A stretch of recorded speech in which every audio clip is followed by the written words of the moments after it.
Hey now, let's talk about your HVAC unit. What's that stand? What's mean, Jake, Blake, Dan? Heating, Vacation air conditioning. ventilation, air conditioning. CommunityDFW.com. That's my HVAC. You know what? They are the dumb zone of HVAC companies because they used to Go work on. for big HVAC. They broke Okay. off, started their own company, and what they will do is offer you like top-notch customer service. Like you could text them or call them 469-667-7290. You know, if you're the big companies and something goes down, it's very tough to get a hold of them or tough to get somebody out there. Travis will answer you right away. He absolutely Confirm will, that. and I can confirm that they're coming to my house next week. Preventative maintenance recommended by the insurance companies. You sign up for Prevent Maven. Well, let's go with Previ Mate. They'll buy you any DZ merch of your choice, and if you get the new HVAC system through them, much like our friends at Qualis, they will get you a 690 sit-in. So communitydfw.com, or like Dan said, text Travis 469-667-7290. Alright, alright, alright, alright, alright. Alright, alright, alright, alright, alright. I never listen, I'm gonna listen. All right, that went okay. I'm Dan McDowell in Dallas. What? I thought you did great. Oh, no, I did great. Oh. Jake's performance was great as well. I'm just saying the technology we're using today, it went okay. Would you agree with that, Jake? I'm Jake Kemp in Surfside Beach, Texas. Okay, I'm Dan McDowell in Dallas. I'm Blake Jones. you'd already done that. Oh, I did? Yeah. I'd like to remind people. Where are you, Surfside? Let's start with the lead here. Huh. What's up with the hat? That's a banging hat, my guy. Oh, thanks. It is my banging hat. I hear the trucker hat is back. It is. So we have a sit-in this morning. We have sit-ins. Yeah, I heard. Kind of nuked the whole pre-show call thing as I'm just sitting here like, what is happening? A lot of balls in the air pre-show today. We got some Fox 4 news we have to break in with. But you remember Taryn? Not related to Elvis Andrews, but spells it the same way? Or maybe Ring related. of Honor member. Are you related to Elvis at all? I haven't checked. Okay. I haven't checked my family search tree, but I might be. Anyway, Taryn is here. She brought Kim, and they're here for Meg Matters. If you were under Very the impression that Meg did not matter, they're here to tell you. They're raising awareness. I thought she didn't. Right. But Well, she Now does. you know. you'll hear all about it in closing remarks. Like if you've tuned in just to hear Taryn, fast forward to the end. Although she's probably going to pepper in her hot sports opinions throughout today's program. Free-range Taryn Thursday. You never know. Yeah, she gave me a heads up. So, so this is a Meg Matters hat. That's to answer that question. See? It says Meg. And it also says Matters on it. It's a cool hat. And actually, I trust now, when I said I think truckers are back, I was referring to women like Taryn. Like I see a lot of, 30s, early 40s, women that are like, hey, I'm still cool. And they've brought the trucker hat back and it worked. Like I'm pretty sure my wife has a couple. I'm like, I think you're 25 years late. I thought you were anti-lady in baseball hat. I am. You've always ripped that. What evidence did I provide to you that? Well, I don't know, mentioning your wife. I just said I said she wears them. Okay. That is in no way contradictory to the fact that I don't like it. Okay. You know In fact, the game. that's why she wears them. Yeah, no, 100%. Yeah. But again, I'm in the red here, boys. So there's a lot I'm going to have to put up with that I don't like. A lot of hats for you. We're still, Yeah. Well, yeah, I guess we're still pretty close to that. I don't think we'll ever not be. Well, we'll keep an eye on it. So Okay. we're in Dallas, and you are where? You are where and why? Surfside Beach. It's not too far away from Galveston. Maybe, I don't know, 30 minutes south of Galveston. Little corner little less populated. I think the beach is a little bit nicer. And my parents sold their house in DFW some years ago and bought this place, and now they rent a small house up our way. So they bought this house, and we've been coming down a couple times a year. But last year it got rocked by a hurricane. So not able to be salvaged, but it was out of commish for a good year. Did that hurricane affect the infrastructure of the internet there? Oh, is it really bad? No, it's not real. The word "really" is the key there. Somewhat. There's I not would much we can do replace about it. "really" with "somewhat." We can also evaluate and decide if tomorrow you just want to replace me. No. Never. Never, never. Let's see how today goes. Oh, Blake is keeping that as an option. Yeah. All right. So, yeah, I said things are kind of crazy around here. So we get into our Fox 4 studios, and we're told that we're here celebrating the Dallas Stars today. Mm-hmm. Because as you recall, Jake, from a couple days ago, got an email from John Kukla who informed us they have landed 4 Dallas Stars games. How much money? There was like this thing around, they would say the Gulf War created a lot of jobs, and certain people became well known, and they had careers after that. The OJ trial, very similar. A lot of people like emerged during the OJ trial. Like, how many people are going to emerge and say, man, financially, people emerged from the pandemic. Not us, but others were like, oh man, this really worked well for them. How many people will come out of the rubble of the Luka trade to say, this was really great for me financially? Like the Dallas Stars, I think, are one of those people. If the Stars organization can be a people. And yeah, I mean, the Stars and Rangers are obviously your candidates, but I've heard people say this about media entities, even us. Like, oh, hey, these numbers you guys get on these Luka things are crazy. Like, this must be huge. And right now it is. But the problem is, I don't know if this applies to the Stars and the Rangers, but as I've mentioned before, get it in now. Because in 4 years, no one's going to care about this basketball team in this city at all. Oh, yeah, so yeah. we're basically just front-loading and mainlining our NBA like juice, and then no one's going to care. Whereas with the Stars, they can benefit now and later. So, But I do think your Locked On Mavericks and your DLLS Mavericks and stuff like that, it sucks because nobody's going to care about the Mavericks in 4 years. Nobody.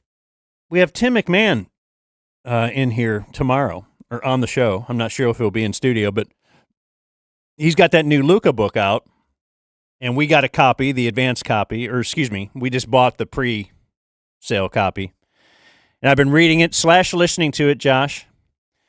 And I'm really, really into it, and I got to think that I would think he is doubling his book sales that he would have made.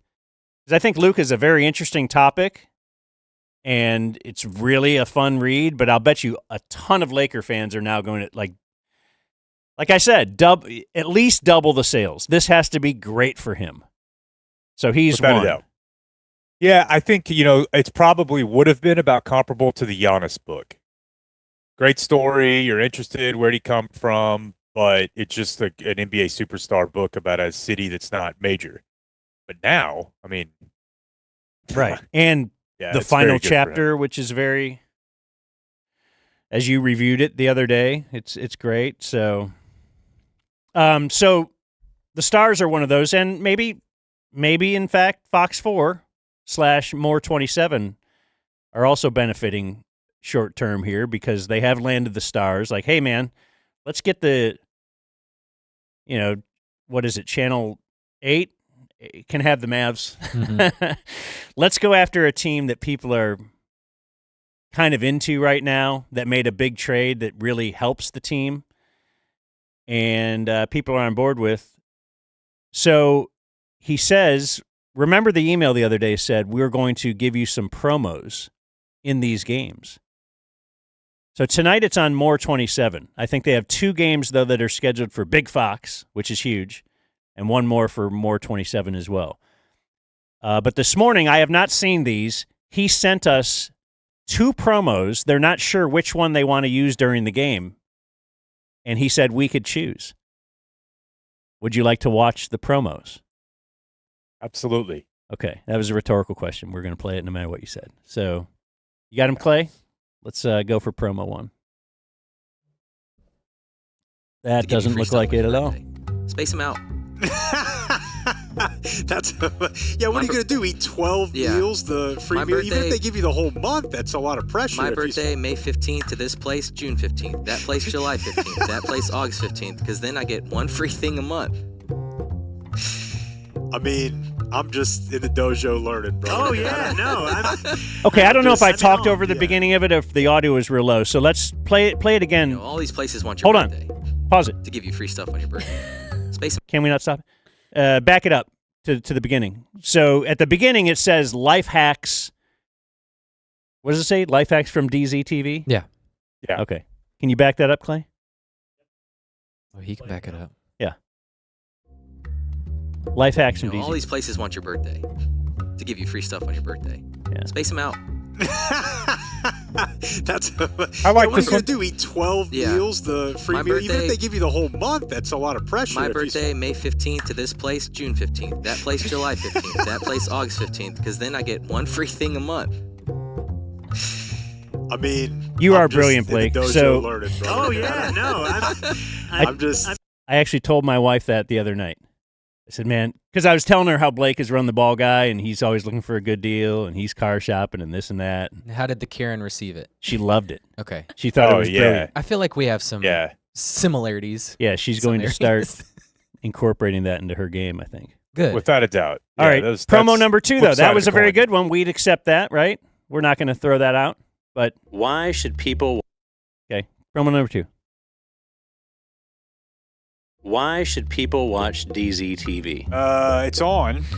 It's on. It's on every night. It'll make you feel better about yourself. Stock tips, medical advice, what to do when your wife goes to book club. The meaning of life. So I can keep my job? DZTV. Weeknights at 9. On More 27. Deep. Thoughtful. Meh. Well, that's a banger, too. You need both. Yeah. Maybe both.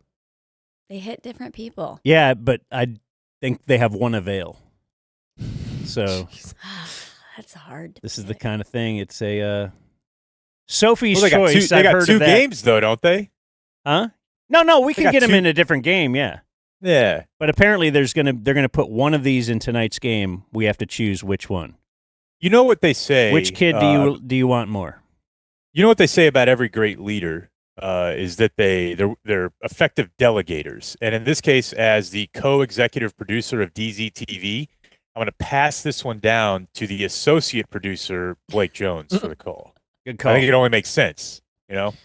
Well, I think we should crowdsource this. You know, maybe we should just let Taryn decide.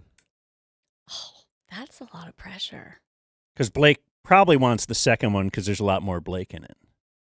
I feel like the second one highlights all There's- of you guys more. Yeah, the first one's a Blake promo. Kim's the first time over here. So what is your vote? Second. Kim says 2. So brand new I audience. knew we should have never let them vote. Yeah. But you got a good backup. Yeah, at least they came up with an idea. That's a good point. Like, it might have Yeah. been prohibition, but it was something to... Yeah. It was Yeah. something. That's So, cool. yeah, Stars on tonight on Channel 27, not DZTV. But you could still go to the app. Fox The Local. Fox Local app and find your DZTV. Get that fix. Hey, speaking of the Stars, we went your to a boys. Stars game. we Your- did go to a Stars Your heroes game. went to a Stars game the other night. We're back. I did the Stars postgame show for 14 years. So I used to go to 40 of those a year. Can't believe I did that. Don't know what human that was. That wasn't me. because it's just a big deal just to go out and go downtown. It was fun though. Met Blake at Chipotle. We had a little pregame dinner. Jake showed up later because he's above us so many ways. Yeah, Jake got the parking pass. Jake got the parking pass. Dude. So I was honestly hoping that of all of the bits we would leave behind to the ticket, this sort of character assassination. I'm texting, hey, I want Dan to have the parking pass if he needs it. Please make sure Dan has a chance to use it. I'll park anywhere for Dan. And then because I end up using it, you and your narratives. Anyways, so I walk in and I'm like, I haven't been here in 10 years. And everything was different. hold on. Hold on. They're playing like Tejano music. They had a mariachi band playing the national anthem. But it started before you walked in.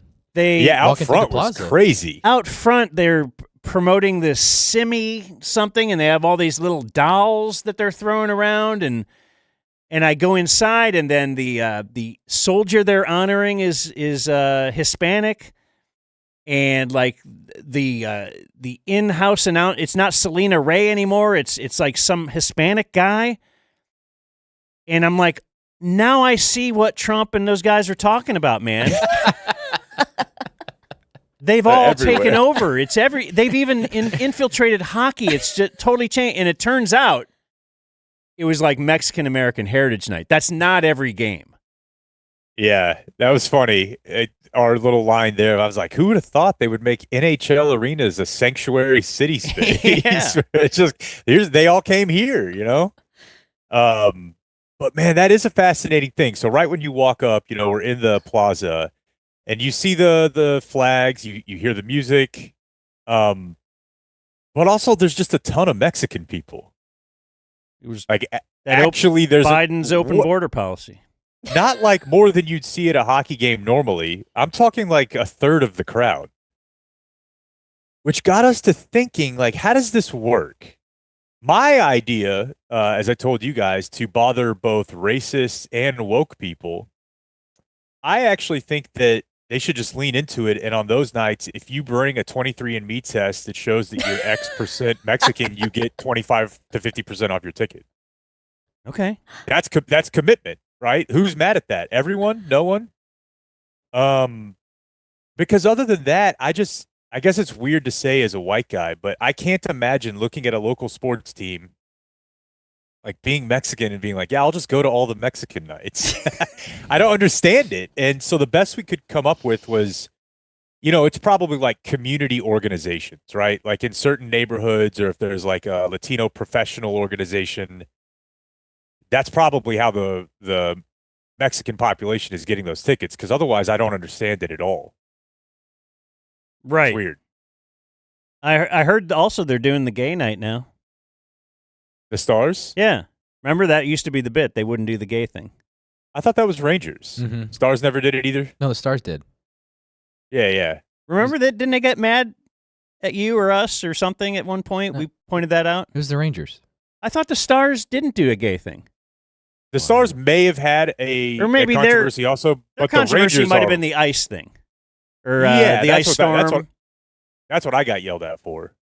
Oh, okay. Because they were playing a game that they ended up bailing on. But the Rangers have been known as either one or two teams in MLB that have never done anything pride related. Okay, so they still aren't? Not to my knowledge. Okay, good. They won a World Series and bought himself a little time. I can still go to Ranger games. God bless. God bless. Without all these, what do they call it? Cross-dressers or whatever. I don't know. I don't care. I actually don't care about any of it. But the hockey game was fun. The Mexican thing, so those little dolls, was that the video you were showing us last week? Yeah, so the video that ran on, I ran on HBO Max in the States, and I had been tipped off to it, and it was like an animated hockey game of Avs Stars. But unlike with, The Simpsons or Toy Story, I didn't know what I was looking at. Like the animation, the characters, none of it made any sense to me. I figured out that it was sponsored by something called Dr. Simi, which upon researching is apparently like a Walgreens sort of thing in Mexico. And they have an actual guy. His name's not Simi, but there's a doctor who founded it. I guess he's famous. He ran for president in Mexico. And they have like a little cartoon character that's kind of like the Burger King. He's kind of man, he's kind of cartoon. And they animated the game based on his Dr. Simi universe. Very confusing. But then at the game Tuesday night we're walking around and there's little Dr. Simi dolls everywhere. Now it starts to kind of make sense. So someone sent us a TikTok video, which is very long. I think we should just play the first minute or two, just explaining what is this Dr. Simi phenomenon. Do we have that prepared? Should I have asked that before we started this segment? I think it's prepared. I have it. Okay. Why do people keep throwing this bald, mustachioed doll at celebrities? People throwing it on stage at Harry Styles and Dua Lipa. Is this Colonel Sanders? Chemical Romance. My Chemical Romance, sir. He's just a gentleman in a fine white suit. Yes, he is a gentleman in a fine white suit, but he's not the Colonel or the Monopoly Man. His name is Dr. Simi, the humble face behind nearly 8,400 pharmacies across Mexico, who has all of a sudden become an international superstar. If you're a local, you've known him for 25 years, since the pharmacy's inception, which often features a life-size Dr. Simi mascot shaking it outside the stores. It's a household name. But just how did Dr. Simi take the world stage? It all began after a fan gifted a doll to the artist Aurora at the Corona Capital Festival in 2021. Eventually, a clip of her holding and smiling with the doll went viral. After that, the tradition boomed. People started throwing Dr. Simi at their favorite artists, and it even crossed borders to performances across the Americas and Europe. One musician decapitated Dr. Simi, while others, like Rosalia, asked her fans to gift her the doll. One particularly cringeworthy moment took place during a Lady Gaga concert in Toronto, when just as the singer belted out an emotional moment of the song Hold My Hand, drilled. she was struck in the head by a Dr. Simi doll. But behind the craze is the story of a Mexican businessman who in 1997 decided to combat the country's expensive pharmaceutical industry with a chain of affordable pharmacies selling generic off-brand medicine. While locals at first were skeptical of the pharmacy's products, Dr. Simi and his stores earned their trust over the years. Within a decade, they were serving over 10 million clients per month. The Harvard Business Review even made a case study about the chain, which saw Mexico go from the country with the most expensive average medicine in Latin America to the second cheapest of 6 major markets in the region. Okay, I think that's about enough. But that at least gives us the... I'd like to hear what she has to say. the backstory on why are these little dolls everywhere. And as I pointed out to you guys, upon further review, maybe I'm not quite as sold on this, but it's funny to me that it's a Mexican chain. It's in Mexico, and their doll definitely looks white. It's like you guys had a chance to just make your own. I know we have most of them up, globally, but you can make a Mexican doctor. But they're like, no, we know what sells. Just make it a white. Make him look like Dr. Phil. He kind of does. He kind of does look like Dr. Phil. And the Monopoly Man. The Monopoly Man the most, I think, yeah. with that mustache. So the stars are getting Dr. Simi money. That's cool. Just because I don't know, are those pharmacies even here? No, not that I could find.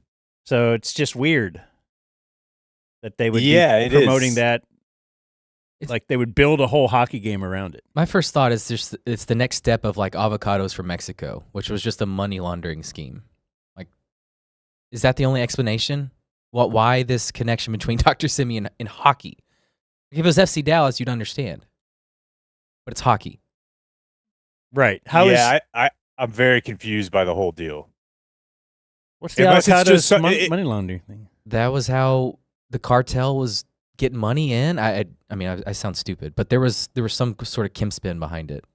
Yeah, I don't know if it was just the avocados for Mexico thing, but there was a brief period of time although I don't even know if it ever came down, where the price of avocados went up substantially because all of them or a lot of them come from one place and the cartels had taken over the farms. And we're like extorting the farmers. So they doubled in price for sure. But yeah, I don't understand. Maybe just some guy in marketing, some lady in marketing is like, we're going to have Mexican night. They say, go find a Mexican brand. And then they say, hey, turns out they got a cartoon character. What if we did? I honestly don't know, but there were a lot of Mexican people there. That's my report. I have a theory. Quite a few. Yeah, go for it. Wasn't Cuban into like pharmacies and stuff? Yeah, but he's Cost not with plus. the Dallas Stars. Yeah, but maybe the Dallas Stars is showing him the power, I don't know. I did like what he let go. I did think he's like the Simi. No, I don't think. I thought that. No, I mean, he could have used the Mavs to do some good things with pharmacy, right? Instead, I've kind of lost faith in Cuban because of who he decided to sell the team to. Yeah. Well, I'm going to get to Mark Cuban in a moment.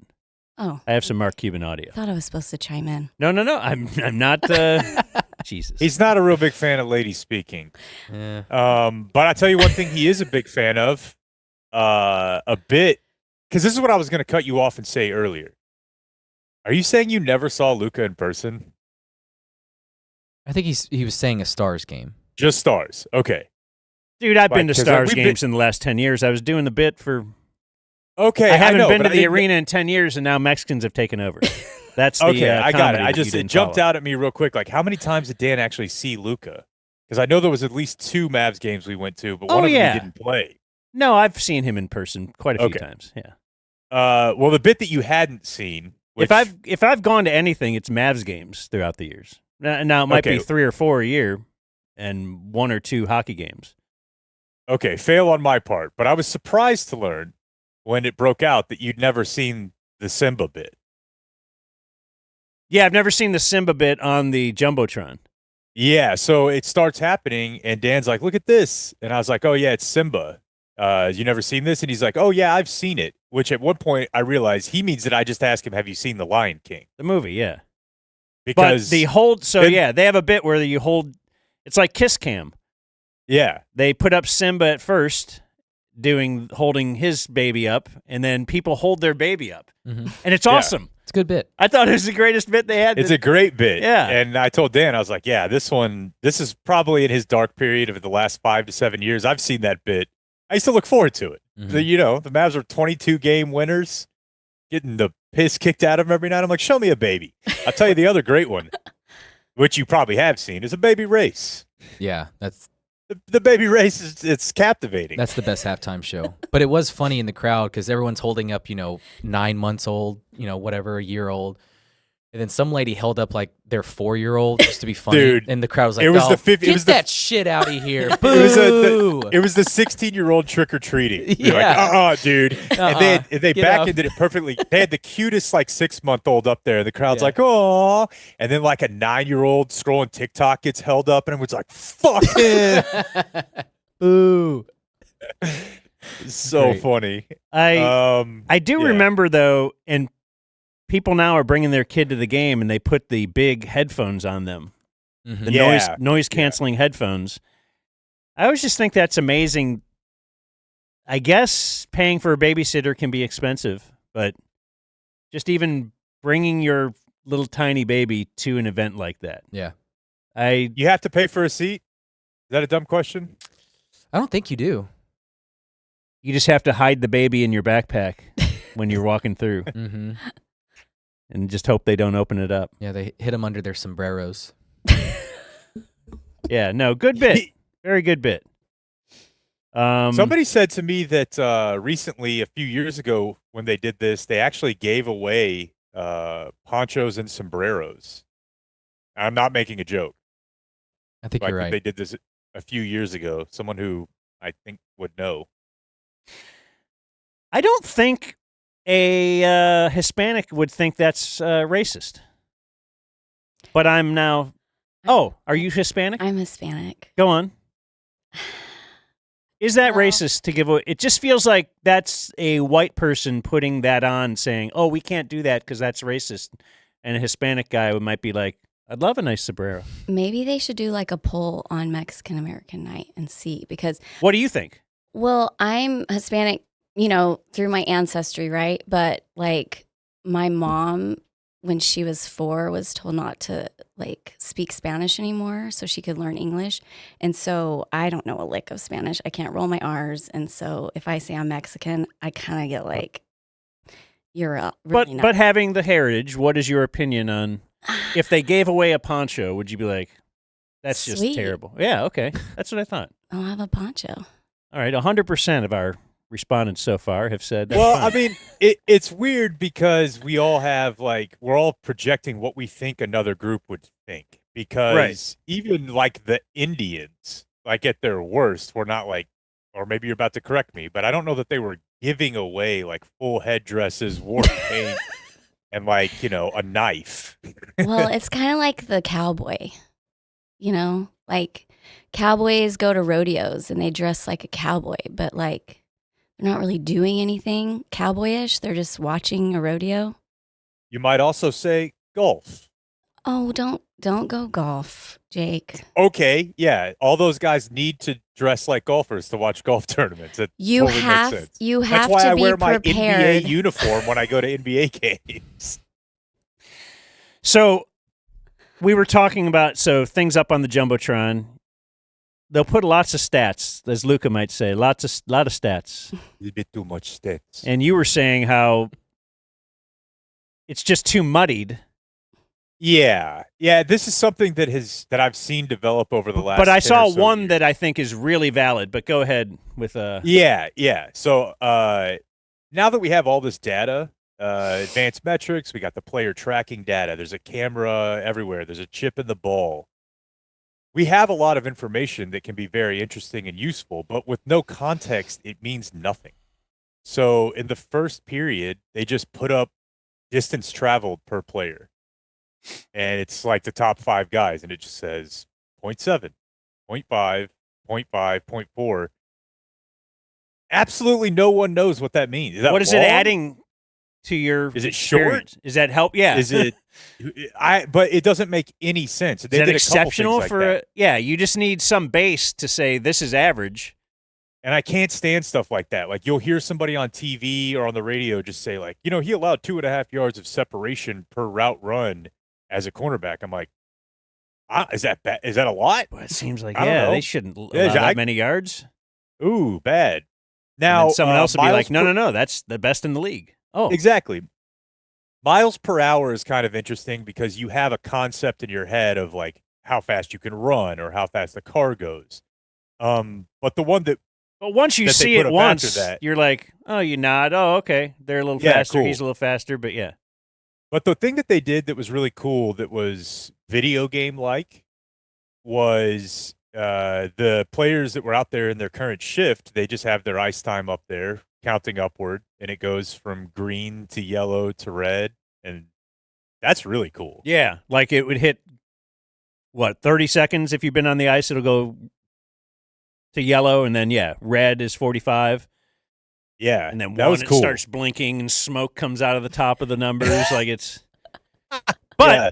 I think that's great springs because now, fall. oh my gosh, Yeah. look, you've got this one line on. They've been on the ice for a minute and a half.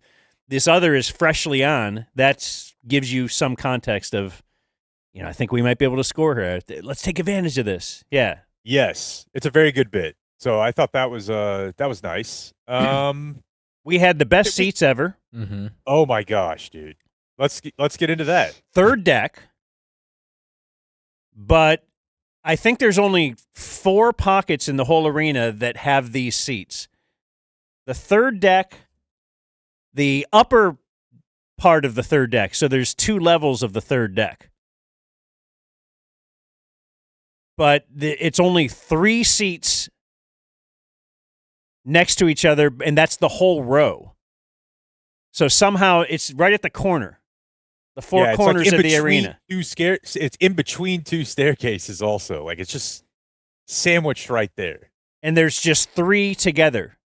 So in theory, it's just your whole row, and nobody else would ever have a reason to walk in front of you. But I guess in practice, it's different. They even have a sign on the floor, if you want to put up the floor sign or whatever while we're doing this, Clayton. But there's a little sign on the floor that say the attached cables are to assist in preventing individuals from using this row. And we're like, whoa, attached cables? Well, we're just sitting there and some guys behind us start yelling at us and say, hey, hook the cables up so people don't walk in front of you. And so there's a cable on the left and there's a cable on the right of these 3 seats, and you just hook it up like, I don't know. Yeah, like you're a bouncer, and you got the velvet rope, and you're letting people in and out of there. So, yeah, we were wondering, is that really a problem? And Jake said, because they were very adamant about it. Like before we even sat down, they're like, bro, hey, listen, it's going to get bad. Hook it up. They'll do it all game long. Okay. So we did it. And then in the second period, Jake said, well, let's do an experiment. Let's see if people really do walk in front of you all game. So let's take the cables down. So we took the cables down because this is our craziness. This is how wild we are. We were getting nuts. So, yes. And in a couple minutes, a guy and his son are trying to walk in front of us. And we wanted to do the experiment and let it play out and see how many times this happens throughout the game or throughout the second period. And guys, the whole section behind us, like in a chorus, started screaming at this guy and going, that's not an aisle. You can't go through there. No, go down the steps. Go down the steps. And we're like, no, go ahead in front of us. It's okay. Also, guys, put up the cable. Put up the cable. Yeah. This won't happen to you. Like, they're screaming and they care. And so we had already let the father through, and he's walking down the stairs now, and now the son, they're screaming, like throwing stuff almost. He's 14. And we're like, no, go in front of us. But he wouldn't do it because now the crowd is screaming at him. And so he had to walk somewhere else, not with his dad, and go meet him somewhere. He was in quite a he was in quite a pickle, and I think that moment will stick with him forever. Because he was just isolated and alone, and there was an angry mob to his right, and he just did not know what to do. And so we had to put up the cable. The experiment's over because our own section was screaming at us for not being smart enough to stop people from walking in front of us. And it's our game experience. Yeah. If I want people to walk in front of us. Yeah. But I didn't want to have to go up and explain it to each and every person, this great experiment we're doing. You won't believe how cool this is going to be after a period of watching people walk in front of us. But maybe their view gets obstructed a little bit, so maybe it's a little annoying for them. But we also had a ton of leg room. So to the average person, they might see that, well, it's not going to inconvenience these people if I just slide through real quick. But it annoyed everyone in the section above us. I will say that our legs were fully extended to the railing. So that's a pretty egregious move. Blake's like 4'11". He's like, oh, yeah, a ton of leg room. We had leg room. I laid down. Dan and I at least had our feet on the railing pretty much the whole time. And that's when the guy came through and was like, hey, excuse me, which I would never do. Right. If you see someone's feet up in there. Yeah. So I don't feel bad that the guy got called out. What I felt bad was for his son and for the fact that we pissed everyone off and the Ducks scored to tie it like 10 seconds later. It was it was our fault. It was not a pretty situation. Did they win the game? No, yes, they won the game. The Stars did? Yeah, in overtime. All right. Yeah, we left before the third. So here's what I was going to ask you real quick. They won, Dan. We sat there for 2 whole periods together. Did you know that going into that game, the Stars had won 8 straight at home and were looking to protect the pretty sizable streak?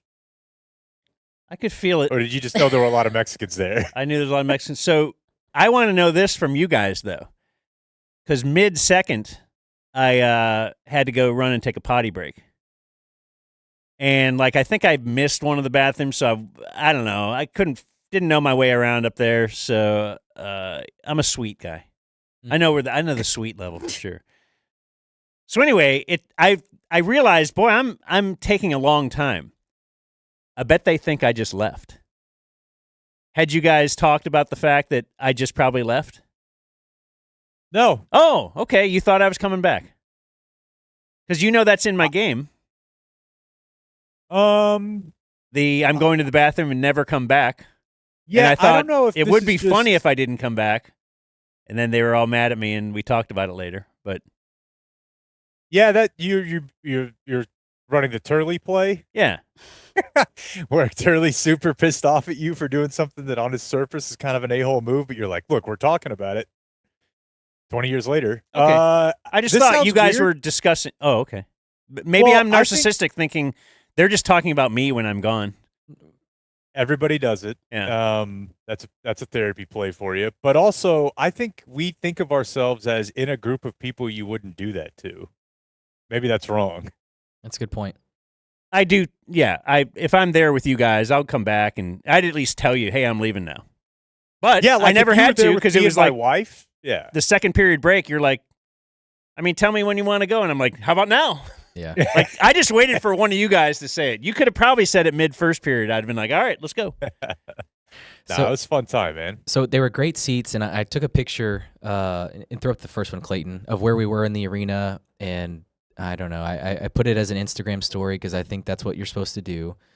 And so this was the view from our seats, and I think I put on there like Dumb Zone Stars Night or something on Instagram. And so later in the game, I get a message. Throw the second one up, Clayton, from Fox 4's Steve Noviello, who just responded to that picture and said, gay. So it was like Stars Night, whatever, and it's supposed to be like, hey, look at us, we're branching out. And then, the co-host of Gay Not Gay says, you guys are gay. Yeah, it felt a little like that, like Sounds There's like a guy something who's weird upset about- we didn't invite him. Yeah, Steve, I think there's something gayer, to be honest, about three dudes hanging out than two. I don't know how to explain it, but it just feels like it's not like, hey, we're just catching up. It's just like, oh, we're a little team and we go out together. It feels sillier for sure.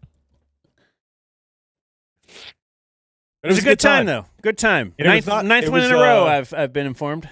Yeah, I think that's right. We're going for And 10 then tonight. we ran into a member of the Wolf Clan. Yeah. Which was great because Easton Wolf, if you may recall, is the bright young man who I think probably 4 years ago was valedictorian of his high school, and he delivered the My Pig speech. And he is now in college. He has a dad. His dad's name is, I think, Troy. Mm-hmm.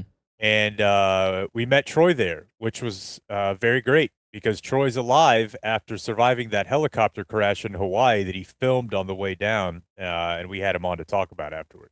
That was like a year ago. And he was like, yeah, traumatic brain injury, shoulder, all that. But Yeah, we had him on when we were in, it wasn't Waxahachie, somewhere down there, though, right? We took a long drive to do a remote. Yeah. yeah. It was outside of 100 miles, I believe.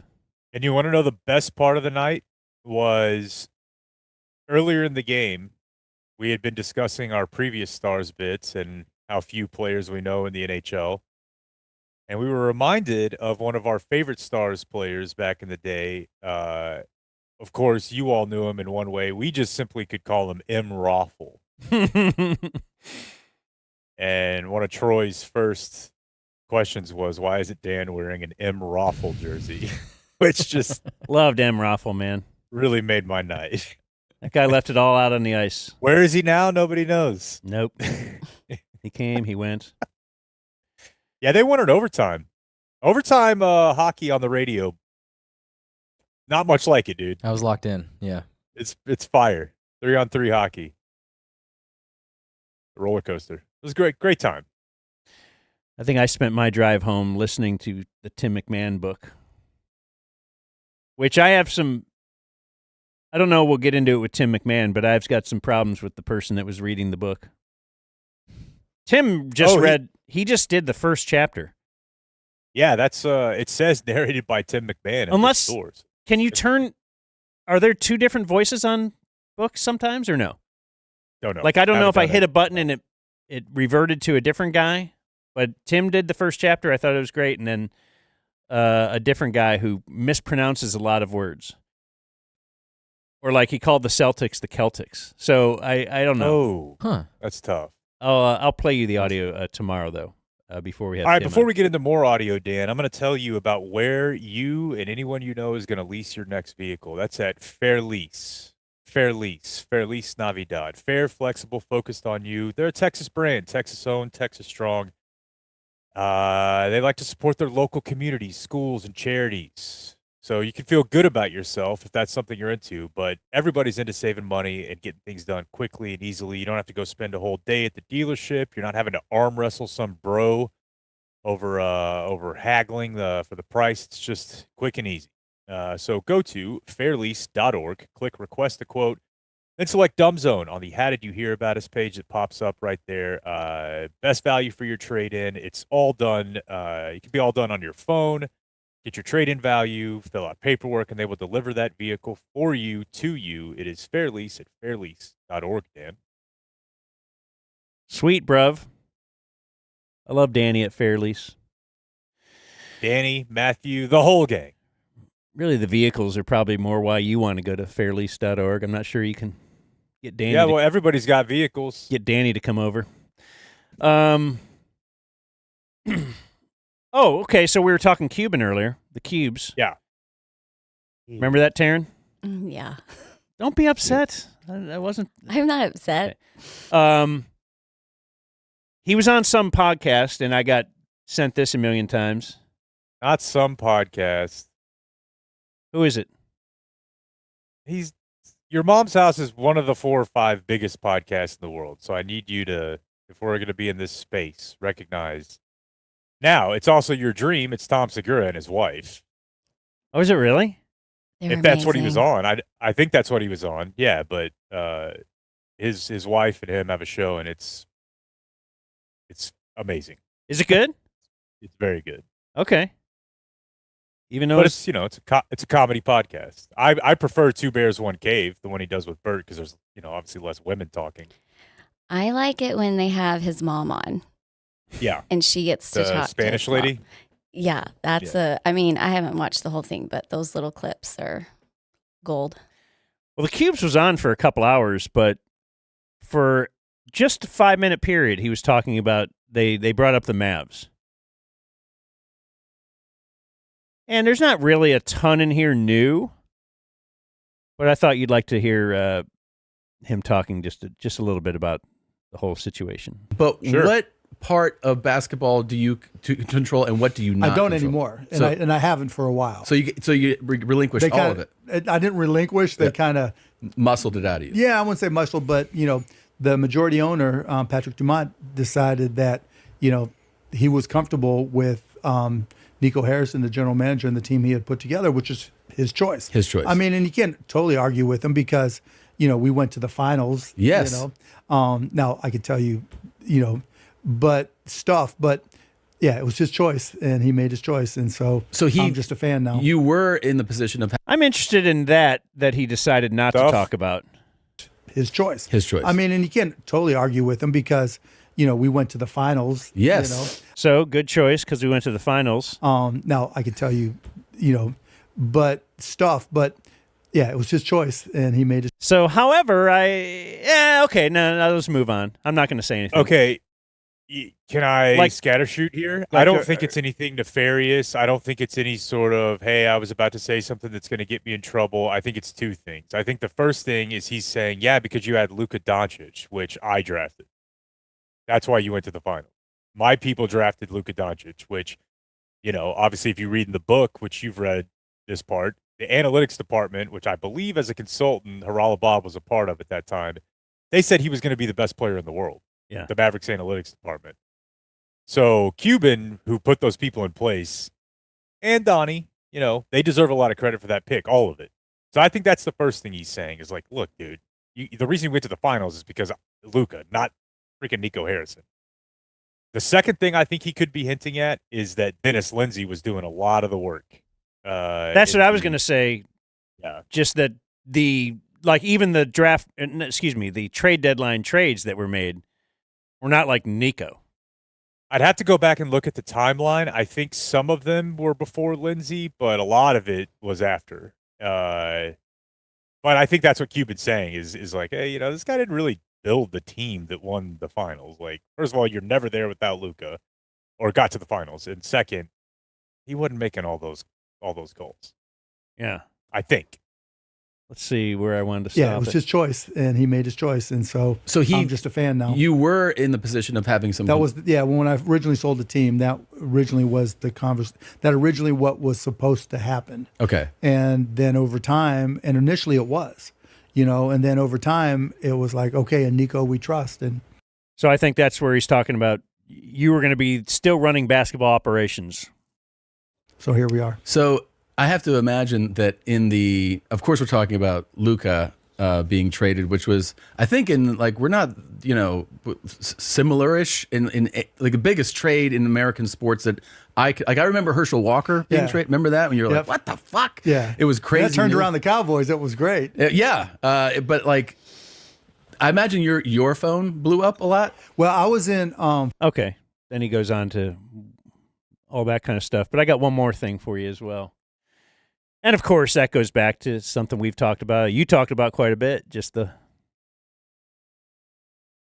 oddity that a guy like Mark Cuban would say, I'll keep running the Mavs, and this is just a handshake deal. It's not actually written down anywhere.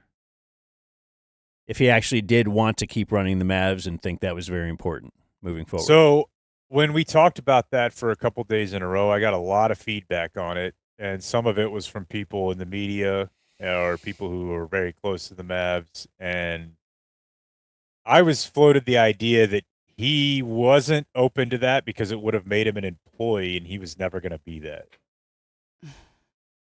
Like that he was the idea of Mark Cuban having an NBA contract through the Mavs was not going to happen. And that's really the only way because then he could have been fired from it? Could have been fired. I guess, but is there no way to codify this role without having a contract or in the terms of the sale, say as 27%, it comes with these things on down the line? And I'm also very interested in how the process worked where it started one way and changed. Because he said, initially that was the case. All right, well, over time, did they just stop copying him on emails? Was it a formal thing? Because if it wasn't a formal thing, it's really weird to me to have a transition in who's in charge of a basketball team or any team without really telling anybody. So that's the kind of way that Cuban ran things, though. Even bringing in Haralabob and Donnie and who was in charge. It was Cuban in the end. But I still feel like Cuban was always the guy, know? So you're right. It was murky. But now it's like, okay, let's say Cuban's in charge in March. And then in June, he finds out, hey, Nico's more in charge. Well, what's been happening for those 3 months? Is Nico calling teams that Cuban doesn't know about? Are they scouting players for the draft? That's weird. You would have to surmise this is a Nico.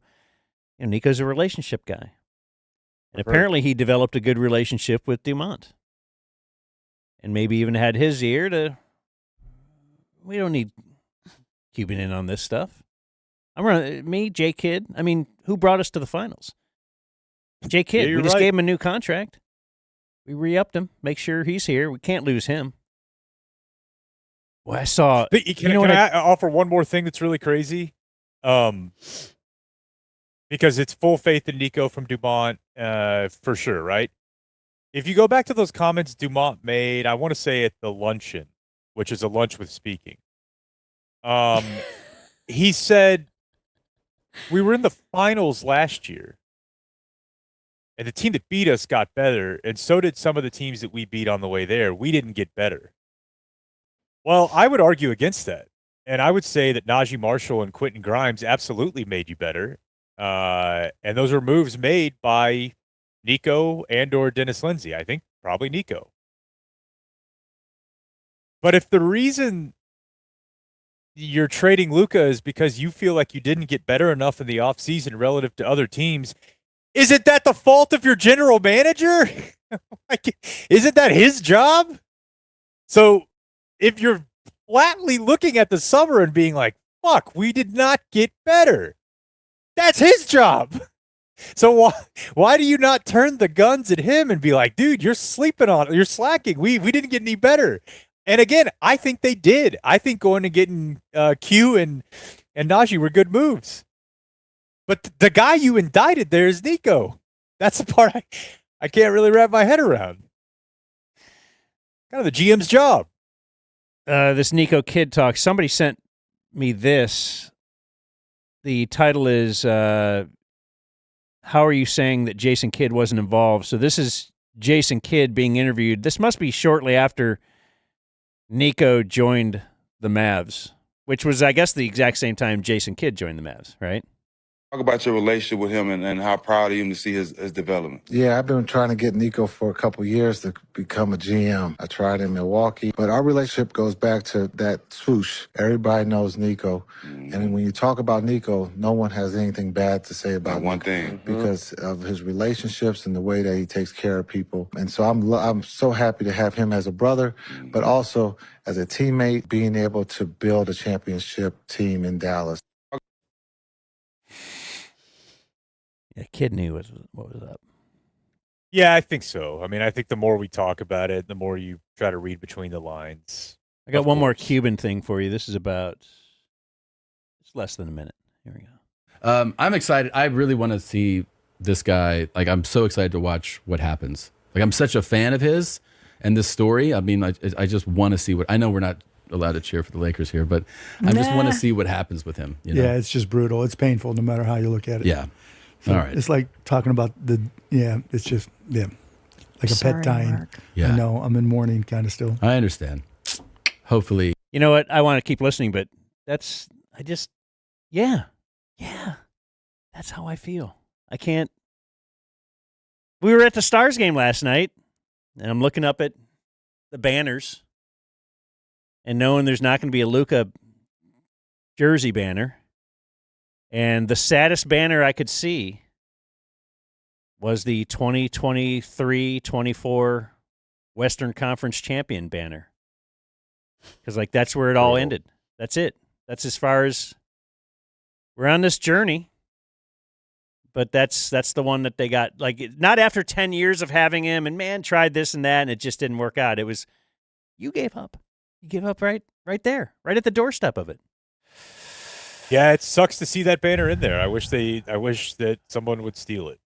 I wish that the were not allowed to. I've seen some caper movies. I wish that was not in that building with those individuals able to claim it. So all right. It's like talking about it's just, like a pet dying. Mark. Yeah. I know, I'm in mourning kind of still. I understand. Hopefully. But they paid me to buy the circus. And so, That's true. I just look at my bank account and feel better. There you go. Yeah. That's what I'm talking about, dude. Why? Hell yeah. Let's talk about money. Yeah, let's talk about rich guy stuff. Yeah. Well, no, it just is what it is, right? I sold for a reason, and, nothing more I can say about that. I mean, yeah, is what it is. Well, that's not that doesn't print that well, does it? No, it doesn't. And I know that he's always been fan first guy, and look, he gave me 2 decades of the most fun I've ever had in my favorite hobby. But that didn't sound good. And you could tell immediately, like Tom and Christina are like, hell yeah, bro, money. And Cube's like, no, seriously, it is what it is. I made a lot of money. It doesn't sound great. No. Oh, did you see you told me this morning the Celtics were sold. You saw that? Mm-hmm. Okay. Yeah, I'd seen some. When it's like this group is buying from this group, somehow it becomes a lot harder for me to follow than this person is buying it from this person. You know what I mean? Mm-hmm. Like, oh, Steve Ballmer's taking over for Donald Sterling. But it's like this capital group and that one. But the upshot of it is it sold for over $6 billion. Well, yeah, I was going to ask money-wise, though, because they would always say the Cavs franchise did change in value when LeBron got there and then when he left. And when he's there, it was much more valuable, like $1 billion more valuable. Like he raised the value of that franchise. Is that something where if the Mavs sold today, would they get less than Cuban made on them? If the Mavs sold for $4 billion or whatever it was, I can't recall where I saw it, but somebody sent me an analysis. It might have just been like a Substack. It wasn't like the journal. But There have been estimates that the team valuation by the time this has had a full year, that it'll be about $1 billion. I have a question. I'm dumb. Can I ask a question? Bring it. It feels like Dan's job to permit. Well, I mean, with Shark Tank and everything and Cuban's mind for business, why wouldn't he like open it up to people to bid on? Like, hey, I'm in this spot. I want to make some money. Yeah. Like, get your groups together. And That's a great question that should have been. I think it's. I was going to say, though, it should have been. Ironic. Right. I was going to say it should have been thrown at Cuban when he said, just they got a bad haul. How come they didn't open up the bidding for a trade? Great point. Yeah, it's a great point because, I mean, what he said is that he sold it to them because those are the people he trusted. And those are the people he'd known for a long time. His nephew, Adelson's stepson maybe, was an intern for the Mavericks in 2016. So he trusted him. He trusted one person in the family? I think he knew Miriam decently, and he had gotten to know Rich Guy Patrick Dumont. What's of Rich course, Guy the irony know? here, it means Rich you just people probably know each other. Yeah, not like they're hanging out. Like but, at luncheons? Yeah. Luncheons are a big player. Okay. Big. Yeah, you better watch out for that luncheon circuit. It's coming. The irony, of course, is that he claims to not have done a public sale because he wanted somebody that he could trust to continue the organization in the same direction that he had fostered for almost a quarter of a century. And instead, he sold it to the worst possible option. Who, no lie, I honestly think like in 25 years' time, I don't think Cuban's going to be thought of that positively around here. Because of selling it to them. Yeah. 10 years from now, when Luka's got a couple rings, the Mavs are in the lottery 5 years in a row, it's going to be more about what Dirk did than Cuban. Symphony Technology Group is who bought the Celtics for $6.1 billion. Did you see who the managing partner is? What his name is? Hit me. You see it? No, I just saw Symphony. Bill Chisholm. Shut up. He's on his own path, his own trail, if you will. That's right. Where our friends Taryn and Kim are sitting is in front of the Chisholm Trail sign. You see. Very cool. And they wanted to hang up a Meg Matters sign. And I said, I think it'll probably stick there if you put it over there. And I don't know if that was well received or not. I immediately vetoed it as off-air fun and frivolity that we were having off the air. But we have to get warmed up for the show. We have to throw a few shots up and just see if any of them, I don't know, stick. Want to do some news teases? No. Oh, what do you want to do? Because Blake and I were trying to troubleshoot that issue in the break, but you guys were. Playing audio? Yeah. Oh, okay. Well, then we'll do that after the break. Let's do some viewer mail. That I can do. And we could say that viewer mail, or actually, it's really called the Gummy Cold, Gummy High. Wait, not that. God, shut up, The Thursday viewer mail follow-up extravaganza inclement fossil thing.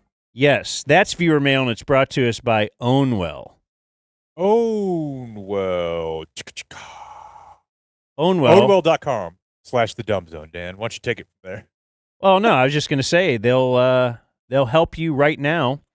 You're getting your tax assessments right now, and that's coming in the mail.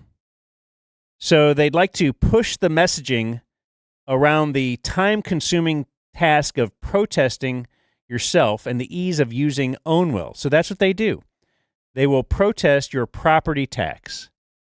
They help homeowners save on property taxes. You don't spend hours filing your property tax appeal and preparing for an in-person hearing. It'll take you like 3 minutes with Ownwell. Ownwell.com/thedumbzone. Their tax experts and deep county-level relationships help them achieve an industry-high 86% appeal win rate. You're coming in here with these soft-ass county relationships? Get it out. These are deep. They average over $1,100 of savings for their customers. And you pay zero unless they save you money. So 3 minutes, no risk, only upside, all reward. And before I joined the Ownwell family, I tried protesting on my own, did a handwritten letter, did all the research. That took me more than 3 minutes, and I didn't save anything. Signed up with Ownwell, uploaded a couple documents, and boom, I saved a little bit of money. And then I will going forward, because once you're in forever. They'll check out on it every single year, so it's well worth your time. Ownwell.com/thedumbzone.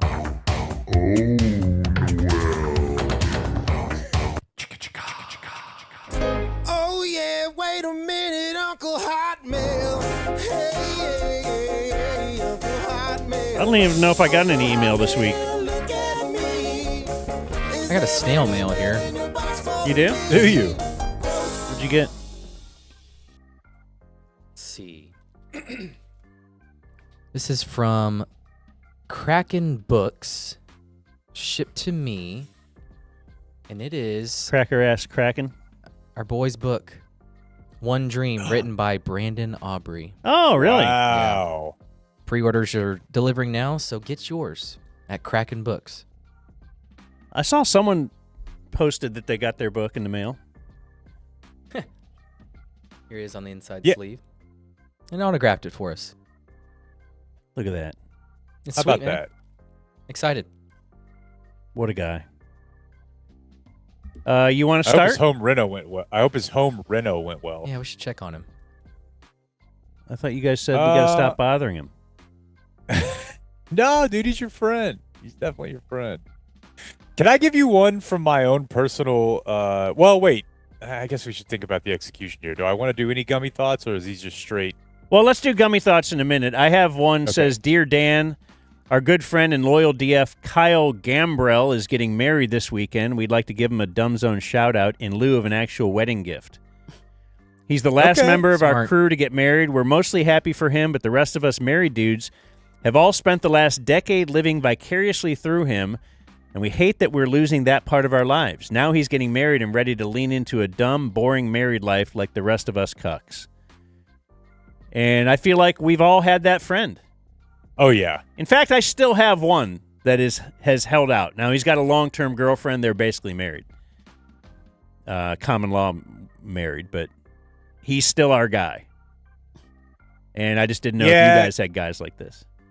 Yeah, well, it's not. That's from Toddy and Zach, by the way. It's not the wife. It's if you end up having kids. But once you're married, it feels like you're probably going to have kids. So, yeah, I definitely do. I'll tell you who's a dangerous beast, though.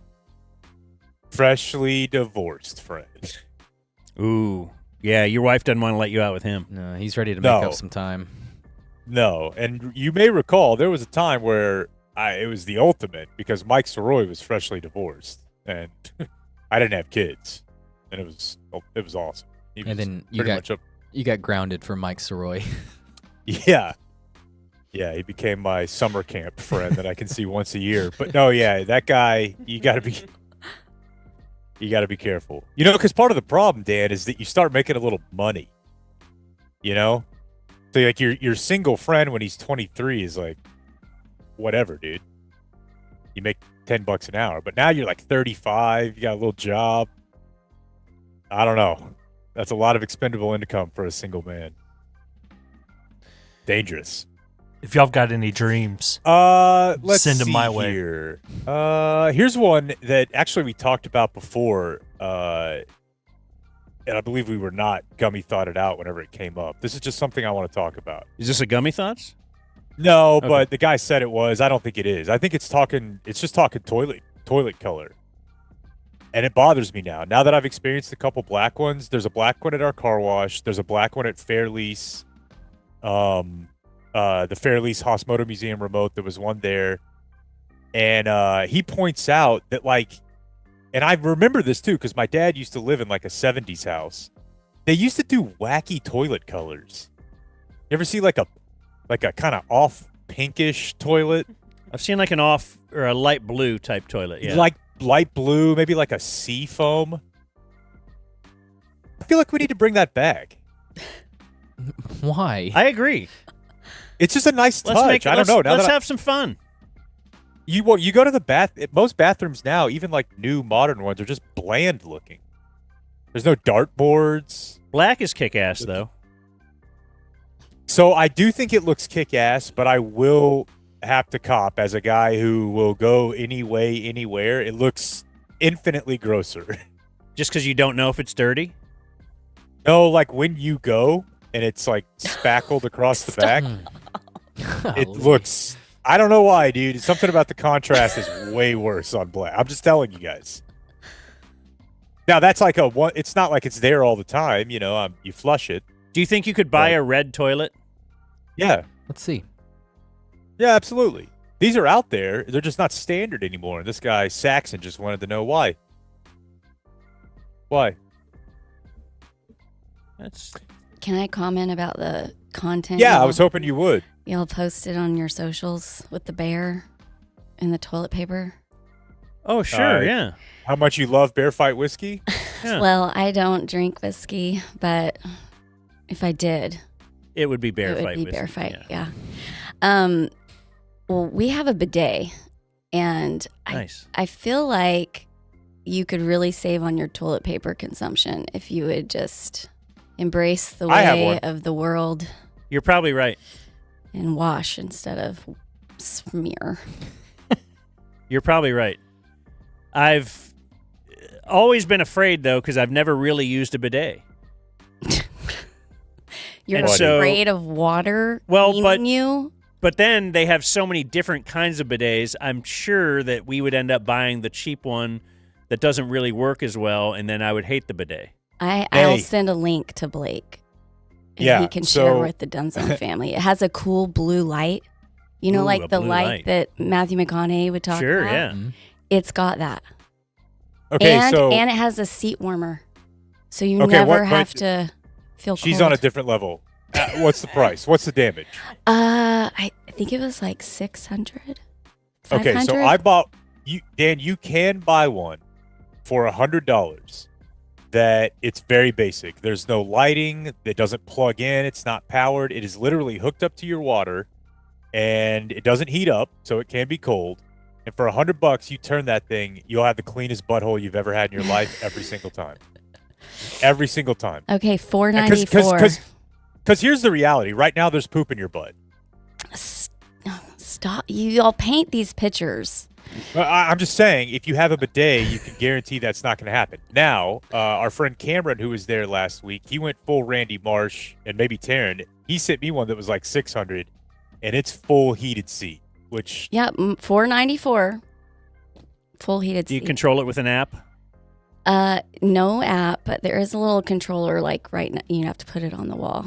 But there's a bottom cleaner and then a lady cleaner too. A lady cleaner. Oh. Yeah. They have. I think I do need one of those. They have. Everybody needs one of those. In Japan, for sure. Because I bring home a lot of dirty ladies. Yeah, I think it was super clear what you were doing. Oh, all right. I'm going to ask one real quick. This comes to me from William. And I'll do his heroes first. Business Wednesday Zoom meeting and Dan's lamp ceiling boob image. And his question is, I'm thinking about, this is a common thing you hear, I'm thinking about getting into the Ernest Goes To movie anthology. And I wanted to know if Jake would recommend me to start these in order of when they released or which is the GOAT in his opinion. And see, you see this a lot with like Star Wars. Right. Fast and Furious. Yeah. Fast and Furious, you really aren't supposed to watch those all in order. I'm sure there are others in the, pantheon of great films. And what I'll tell you is this. You need to start with Ernest Saves Christmas, despite the fact that it's not the first movie. It's actually the third movie. But it'll make sense when you do it. You need to start with Ernest Saves Christmas, Ernest Saves Christmas, but also that's where you want to start any friends you might introduce. The second one, I will tell you, by far, is Ernest Goes to Africa. That's That's the second best one. But the order is Ernest Saves Christmas, Ernest Goes to Jail, then Ernest Goes to Camp, and then you're in order from there. Of course, concluding with 1998's Slam Dunk Ernest. So, shout out to William for that question. I bet if you edited those movies, what is that, 3 movies? Well, there's actually like 9 of them. Okay, edit 9 of those movies, the funniest 20 minutes out of each one, put them together. It wouldn't be half as funny as Pee-wee's Big Adventure. Just one movie. One movie, all the gold you needed. But you can go ahead and spend 18 hours, occasionally getting a somewhat funny moment enough to make it into the trailer. That was their problem. I heard from the editors. They're like, what are we making a trailer? They're like, well, just put some funny moments in there. Well, you watch it. Sometimes he would be snooping on someone on a ladder, and the ladder would fall backwards. I guess even describing that does sound funny when I think of Ernest's face. And hey, he's coming around, now, folks. Is Vern around? Is Vern in this anywhere? He's around. I've never seen an Ernest movie. Not one. I don't know that I've seen a minute of an Ernest movie. You know what? They're funny, dude. Maybe if there's 9 of them, I'll watch 9 trailers tonight and review those in order if you want. I think you'll get the tension and conflict that it presents. I think you'll like that. I'm writing that down because Blake will not remember to tell me. Gummy thoughts. Grady. Gummy cold, gummy hot, early bird brings gummy thought. Brought to us by Early Bird CBD. I'm not, Early Bird CBD didn't tell me to say this, but I'm just saying I've been looking at some news headlines. I think you should order your Early Bird CBD now. Yeah. Earlybirdcbd.com. Like now. Yeah. Just you go ahead and read news headlines. Again, I don't even know if that's accurate, but if you go... It's really never a bad time. Yeah, but it just feels like now, the way the wind is blowing, you might want to make sure you just get a supply. Yeah. And if you've never used it, if you've never used Early Bird before, DUMBZone is the discount code for 20% off. So load up. Yeah. It's got real THC in it. It's That's CBD, right. but it's actually got, a microdose of THC, and that's why we like the Early Bird. I got a honest. testimonial. TBH. I got a testimonial. No doubt. I got a testimonial actually in my inbox this morning regarding Early Bird from a Jacob in Grapevine. It says, great for hockey games. Ah, okay. That one just came in last night. So, yeah, DUMBZone. DUMBZone is your promo code for 20% off. Can I give you one that's from me? Of course. Uh-huh. I was watching Knicks Lakers the other night, and it was a tie game at the end. It was the game where Brunson left the game with like a minute left after he tied the game at the line. It was an awesome basketball game. Goes to overtime. LeBron and Luka take over an OT, as they will do. You're gonna have to stay with me on this one, all right? I think it's super interesting that if you take an NBA game and you account for the talent level on all the players, the percentage chance that they're going to score on each possession, and the number of possessions, I think it's crazy that it's so finely tuned of a market and mechanism that they can play for 48 minutes and it always comes down to the last shot.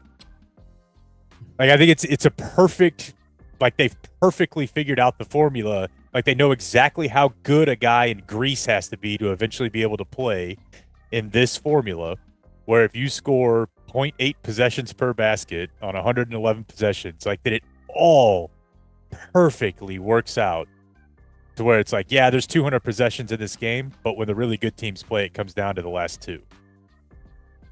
Don't you think there's a human element in there where procrastination is like, we need to play our best at the end of the game to catch up? Yes, that's definitely part of it, but and the let up factor, right? Yeah. The other side of it. Right. But, that was a game where it was like both teams are just battling basket for basket. There's not a huge lead, and it's just, I find sports beautiful, Dan. That is cool. a gummy thought. For sure. Nick For sure. described what gummy thoughts are to ChatGPT and asked if it had a gummy thought for him. Mm-hmm. ChatGPT said, "What if every time you forget a dream, it means it was actually a memory from a different version of you in an alternate reality? But when you remember a dream, it's because that version of you forgot it instead. So that version of you in that alternate reality, they forgot that. Yeah. And so they just get dumped over to you. And you're just dumping them back and forth." You know, not a big dream guy, but somebody recommended me to get into Carl Jung. I don't know what that is. You've referenced him before. It's kind of philosophy and spirituality if you're not like the most organized religion person in a sense. Okay. A book called A Man and His Symbols, and I really like the viewpoint of it, but it's a lot of dreams talk. I have a little dream take. A lot of dreams. Hit us. Ladies always do. Well, ladies do remember dreams, I guess. Ladies love dreams. Our And minds the best part are is they don't just working remember 'em. way harder than the men's minds. Sure. And that's why you also have to tell everyone about those dreams. Now. You could learn something from your wife's dreams. No, we can't. Yeah, like she gets mad at you for a dream, what you did in Yeah, the dream. that's a real thing. It is absolutely It's a real thing. I have had that. I've heard other people say it, but I've legitimately had my wife. I was with some other girl in her dream, and then she's literally Every wife has had kind of that mean to me dream. the next day. And I'm like, Yeah. I do not understand you at all. So yeah, it's Why is your shirt on? Those. Well, that's what I say right after. And that's why she has a dream. Because I'm wanting her to fire that shirt off at every moment. Okay, go ahead. Your dream thought. No. So, well, there's serious and then there's fun, but dreams actually are like a way that your mind can process hard stuff like trauma in a safe place. So sometimes people have very vivid dreams or scary dreams or anything like that because it's like stored in your body, and while you're sleeping, it's kind of a safe place to. I'm not a psychologist. I'm not like anybody professional. I don't have any letters after my name, but that's just something that's been shared with me and has been helpful. And while we're talking about chat, it's okay if you do have a dream that's like disturbing, or you're like, oh, what is that about? Why am I waking up mad at my husband? Because I don't know, whatever. You can ask chat and it'll give you some feedback. And then you're like, okay, sweet. Maybe that's helpful for me. So ChatGPT is like your little therapist? I have lots of therapists, but yes, chat has. Is one of them? Yes, chat is definitely one of them. So much so that she just calls it chat. Yeah, I know. They're on a Sea dog. I've been through. I named it. Killed my dad in my dream. I named it, and then I changed its voice to, a girl like Pride and Prejudice character, and yeah, I've done lots of things. Interesting. It is interesting. So Caleb has a sports gummy thought. When looking at the NFL salary cap going up each year, that makes sense that the players' contracts would also go up. Yet, we continue to see the blockbuster deal or market resetting deal all the time. The roster has a fixed number of spots, so if the owners are willing to pay up to the cap, the larger contracts are essentially inevitable. It's just salary inflation to match the higher cap. The gummy thought is that there should be much more conversation about what percentage of the cap they are paid. They make millions. What do I care as a fan? $10 million a year, $40 million a year, whatever. I want to know how much space they are taking up as a percentage of my team's cap. I think any mention of salary or contract talk should be immediately followed by percentages for context from Caleb. I think that's a great idea. I've been on this train for a long time. So Dak makes $50 million a year. Man, that sucks. Yep. Yeah, but Joe Burrow makes $60 million. Oh, okay. Well, what does that mean, though? So once upon a time, I was in a position of having to feel like I was fighting off Bob and to a lesser extent Dan defending the Mavericks for a lot of dumb stuff. So I got really into the NBA salary cap. And that's when I first had this thought. because, for example, Wesley Matthews, when he signed for the with the Mavericks, it was a 4-year deal. But the summer he signed, the cap was flat. But everybody knew the next year it was going to go up astronomically. And that would be the case for 3 of the 4 years of his deal. But when he signed, his number was like 25% of the cap. And by the next year, it was like 13. But nobody cared anymore. And I would yell like, dude, this is not an overpay now. This is the new like $6 million. But nobody really wants to hear that. And I tell you why. Because agents push the big number. Agents push that to media. That's why you don't see a lot of guaranteed money in NFL contracts it's just the number, right? But your percentage of cap absolutely is the way it should be presented. Like, what's Dak right now? What is the percentage of the cap? 10? 10? No. It's probably 20. Okay, he makes 20% of all the money that's paid to all players. So it's about that, yeah. I can find it pretty quick. But I'm wondering why, because I'm not sure if the NBA is set up like this. Maybe you know this, since you're arguing about it. But why wouldn't an agent, instead of signing you to $40 million a year, say, I'm signing you to a 15% of the cap deal every year? That's your salary. Yeah, I mean, that would be way more beneficial to players, wouldn't it? It would be more beneficial. There's just some inherent risk there. You know, you have a COVID year or something that resets things, and now all of a sudden you're flat when you were expecting to be up. So that's one thing that could be problematic. Is it's not a guaranteed number. But what's funny about it is that the NBA Supermax is a percentage of the cap. It's just a percentage of the cap at the time that you sign it, which then stays that same number over the next 4 or 5 years as the cap goes up.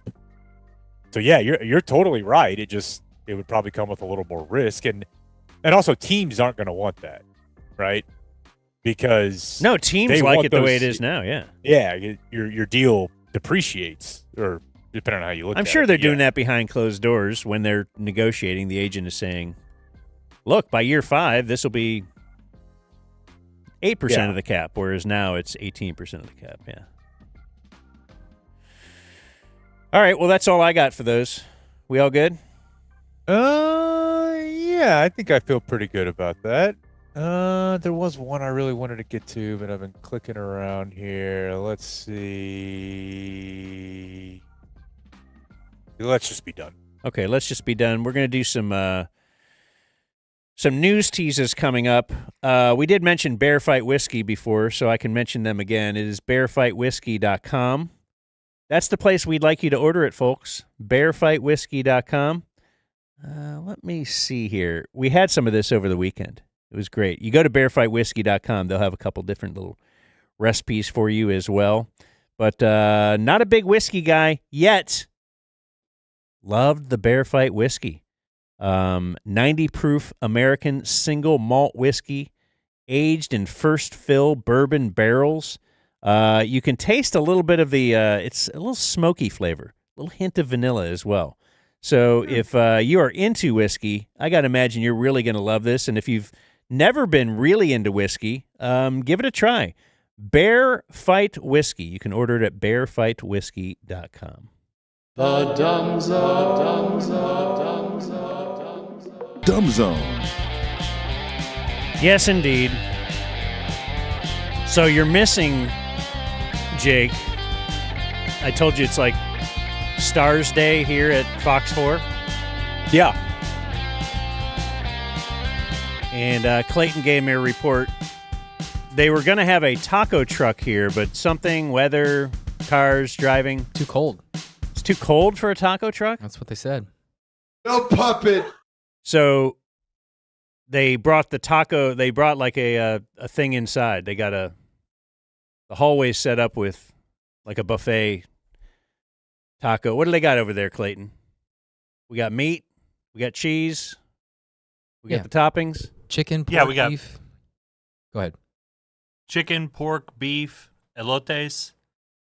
And there's Jake. 3 or 4 different types of sauces. This is Jake's day. Yeah. It's a little day at Fox 4. This would be very tough for me. This would be very, very tough. There's food in there a lot. And it brings up something I've thought about before. When you watch morning television, what do they do with it, folks? After they eat, if they make They it, they flash or pan fry the pork chops right there on television at 9:30, and then what happens to them? I'd like to find out. I'd like Sean Rabb to investigate his own operation. One thing I wanted to tell you guys about that I saw on the way down here. By the way, just Run the Ball guy would have been super proud of me. Never stopped outside of for lunch. There were no bathroom breaks. Had gas before I left. Found a lunch place exactly halfway. Run the Ball guy. I know the symmetry. Like, hey, let's drive 2 hours. I mean, you want to split the drive 45 up. minutes. Yeah, perfect. did you do the thing where you calculate the minutes per mile? Yeah, I beat the clock by a good 7 minutes. That's great. Like you have to beat 60 miles an hour, right? Oh, dude, you guys would have been proud of me. I was setting the tone. So if it's 100 miles, you got to beat 100 minutes. You have to. Without a doubt. And, obviously, there are going to be some obstacles thrown in your way, but you got to make that back. Oh, of course. Yeah, that's part of it. That's why you got to go 95 at times. Yeah. And then for those other times, I assume the same is true for 35 and 45, but you get out of the cities a little bit, you're going to see some adult stores, right? Oh, yeah. So I saw one about an hour outside of Houston yesterday that was very funny to me, because I think what we've typically thought about these places as is you can either go buy DVDs or VHSs, or you can like crank it in a booth.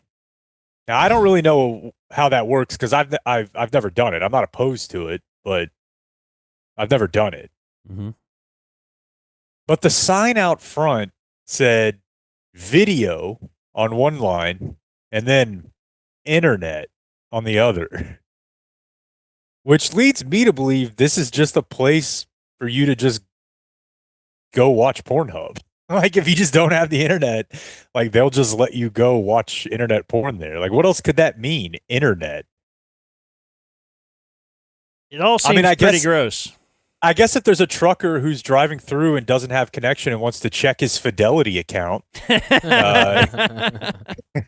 like hypothetically, they're giving you that option, but it just seems something about it seemed more beaten to me that you're going there just to connect to the internet, which anyone can do from their phone. Like that's not but good. Is the trucker behind the times? Is he not aware of advancements we've made, and he thinks it's the greatest thing ever? Yeah. That's a really interesting question, because I've been thinking about truckers a lot since we had our friend in who won the picks or who tied in the survivor pool. I've been thinking about him a lot because he's describing his schedule to us. I've always thought it sounded awesome. And then I saw a video the other day.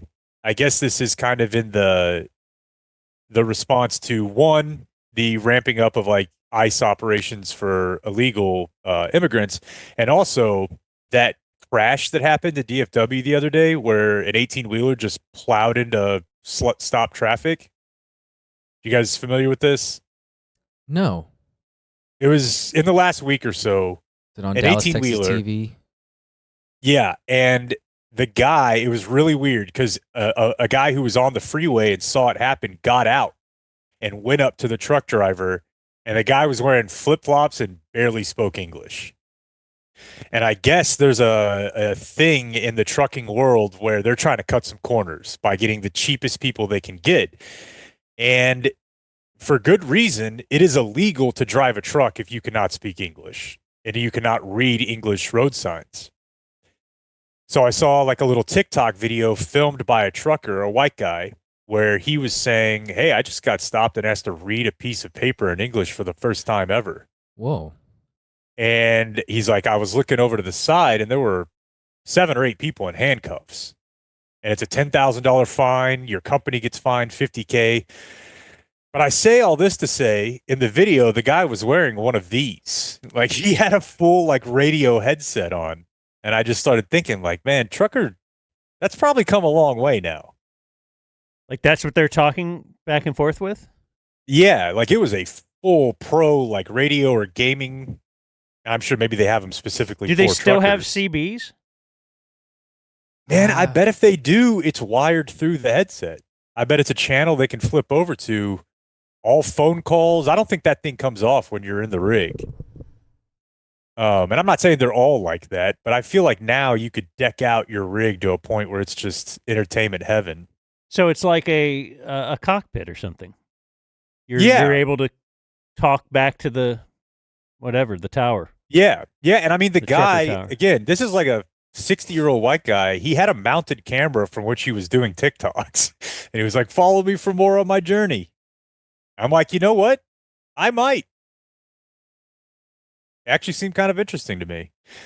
But yeah, I don't know who's stopping at that place, but they have internet. Let me talk for a moment about one-day doors and closets. So at first, my. I was against this company when I first heard about them. Because I'm Okay. like, why? Yeah, so they come in and install a door, and then they'll come back tomorrow and take it out. Why would you want to What if- buy a door for one day? And what I if you really liked realized, it? but I realized it was because it only takes you one day to get the door installed. Yeah, or closet. Or a That's- closet. Yeah. Yeah. Factory very painted important. with advanced coating paint, installed in just one day, fully finished. They can save you 30 to 50% compared to the big box stores or using a handyman at onedaytexas.com/promo30. That'll get you, You know what? a buy one, get one free on doors. So this is like one day, 2 doors. I don't think they need one day for each door. I'll bet it'll take one day for them to install 2 doors in your house. Let me tell you what I love about one-day doors and closets. I didn't know that this sort of service existed before, but it makes total sense because like I said, just remodeled our house and there are a few new doors in there. We just needed to do those, and the whole house would have felt new. Yeah. But I didn't know this service existed. Let's say to our male listeners, your wife might, but if you come to the table with this, you come to the table and say these doors could use an upgrade. I got a way to get a BOGO. She's going to love you forever, folks. Don't tell her you can get a BOGO. Then We're just gonna tell her. Pocket a door? Oh, okay. Yeah, yeah. You take that out of your funds. She's just going to be happy because she's got the new doors. You know how women in Yeah. doors are. That's all you got to do. Is next year on Valentine's Day, do that. But Yep, it's just straight Hurricane Harbor after that. But yeah, just try it, man. They have advanced technology that makes sure the doors fit even when the foundation has shifted. You know how foundations are here in North Texas. I don't have to tell you. If there's one guy in this world I don't have to say anything about foundations to, it's Jake. Yeah, and I don't need to do this because if there's one guy that knows the promo code, it's Dan, but it's onedaytexas.com/promo30, onedaytexas.com/promo30. Their number is 940-969-4790. If I said it too fast, rewind it. Listen to me say it again. Okay, so one more Mavs thing. This is from Kevin O'Connor's show. Kevin O'Connor, ringer. He's a guy who he's kind of turned into a hot take artist.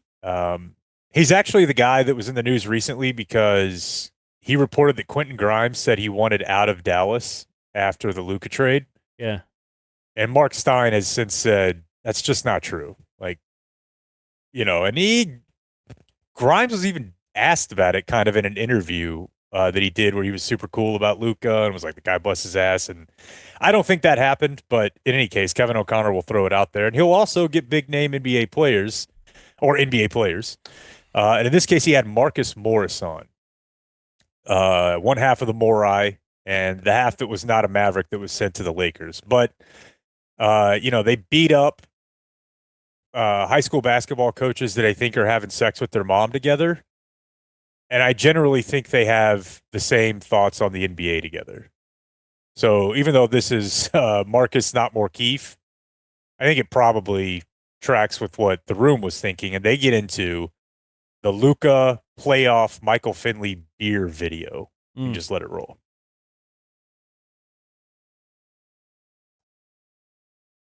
Michael Finley take that beer out of his hand And I know a lot of people might not have looked at that, but as a player, I didn't like how that looked, right? Like, we just won, we celebrate and have a beer, it's cameras, and you kind of take that away from me. It's like almost you're trying to like hint at something, right? And I did as a player at that stature, I didn't agree with that. I didn't agree how they kind of try to paint that picture.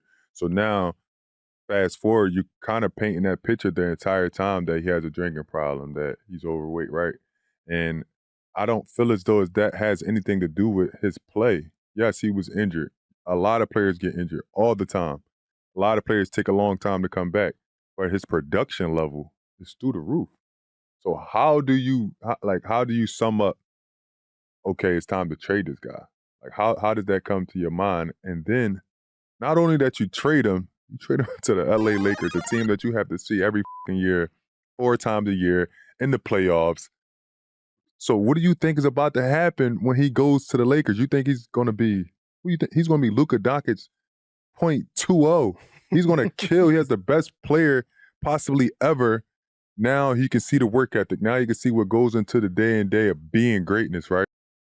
Yeah, that's part of it. The whole people are going to make that narrative of when Luka wins rings, it's going to be because of LeBron, and it's going to drive me, frankly, insane.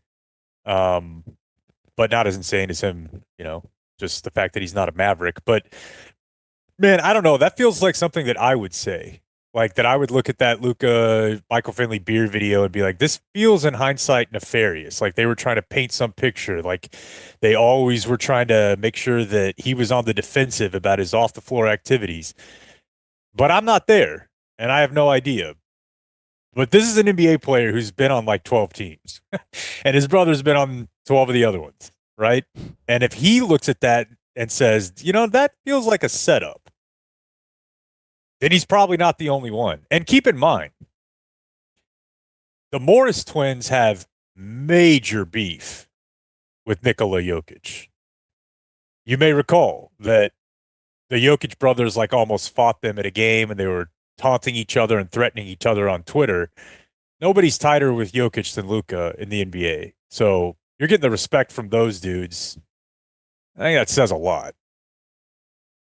Yeah, it says a lot to what our players across the league thinking about this whole organization right now. Yeah. Oh, can I say one more thing? Because if there's ever been 1/2 guys who absolutely would come out and talk their shit if they thought it was worth it, they would do it. Like if Marcus Morris thought, you know what, I heard he just didn't work out. I heard the guy was drunk. They would love saying it. Yes. They would pounce upon that. Yeah. Yeah. Oh, go ahead. Right. Can I play I Have a Friend and share a little story? Let's go. Always. Okay. You got to stop asking. Just go. Plow ahead. So I have a friend, former ticket chick, and college friend, and she was, I guess back in the day, like the promotions girls, like for ticket chicks and like different bars. So she didn't just work with the ticket, but there was a Mavs trainer that showed interest in her, and so asked her to come hang out. And I got to be a lucky friend that got to go hang out with some Mavs back in the day. And I was at a Michael Finley birthday party at a club down by SMU. I don't know, 10 may have been the name of it. Can't remember, but and it was in season, and it was a party, and I got to see the whole team partying it up. And then whenever it was done, there was an elite rides to another party, and Cuban was right there, and everybody was hanging out and partying in season.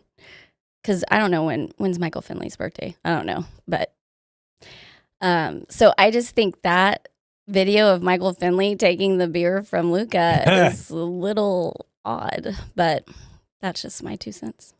Yeah, part of that we used to talk about this on the Stars trips. Part of it is that I don't know what generation it is, but definitely like guys who play pro sports post like 2010, I think they take much better care of their bodies in general. Like when we go on the road with the Stars, you're not seeing a player go out. Like that just doesn't happen unless they do it on the super sly. You've seen the Nash and Dirk photos. You know, we know Cuban was partying with those guys all the time. Yeah, I don't believe they're not going out these days, for sure. No, I they mean, do. I'm just Vancouver- saying, like, in-season night of a game, I don't know that there's, like, you know, the stories of Jordan, like, being at the poker table drunk until noon the day of a game. Yeah, night before a I game don't know. might I be just don't different. think that's happening as much anymore. Yeah. But it still is very hypocritical. But it also just goes to show this is a different organization than the one that Cuban owned, you know? For better or worse, the Cuban and Donnie show was party time, right? Oh Donnie, my Don, gosh. Cuban. For it sure, was party yeah. time. I mean, those pictures of That's Dirk and not Nash. what these people are at all. And Finley's birthday is March 6th. So, yeah, during the season, of There you course. go. Hell, what was the birthday party during the Josh 2006 NBA Finals? They actually had a party during the finals and were handing out a flyer. Maybe it was Marquise. Well, No, I thought it was Howard. Those guys were often intertwined. Because didn't Avery find out and they had to move it? They had to move hotels for sure. The little general shut things down. Yeah. Yeah, So, it's yeah. interesting. I want to know the real story on all of this. Who's involved? You know, obviously Nico wanted to step up like I'm the big man. I'm in charge of everything. It's my call. This is all me. But Kid, who is the small man usually in life, he always has been. I think he had more to do with it, and he was happy to go ahead and let Nico take the hits on this. But I truly believe Kid was majorly involved as well, and obviously Dumont. It all trickles down from that because that's the guy who could have said absolutely not. Yeah, we have to have him, but he doesn't know anything about basketball. He's some kind of a business guy who, what I've read, doesn't really know that much about business either. But, you know, he now thinks he developed a relationship with Nico. I'm sure he probably doesn't like Cuban from maybe its political leanings. Cuban was stumping for Kamala and everything. So he developed this thing with Nico and thought Nico's this basketball guy. Nico's a guy who knows. I mean, look at those trades he made last year when I just bought the team. They didn't seem like they were that good. And then all of a sudden we're in the finals. What changed? Oh, Nico made some trades. And then Nico somehow convinced him that that was the key to getting to the finals, not the guy who led not only his team, but the entire league in points, assists, rebounds, steal, like all these different categories. By the way, did you see a stat that since Luka's been traded to the Lakers, he is the leading in all of those categories for the Lakers now since the trade? Yeah. Like he's been the guy. And that includes a couple of kind of rough games for, you know, Luka. 15, 18 points, kind of leading into things.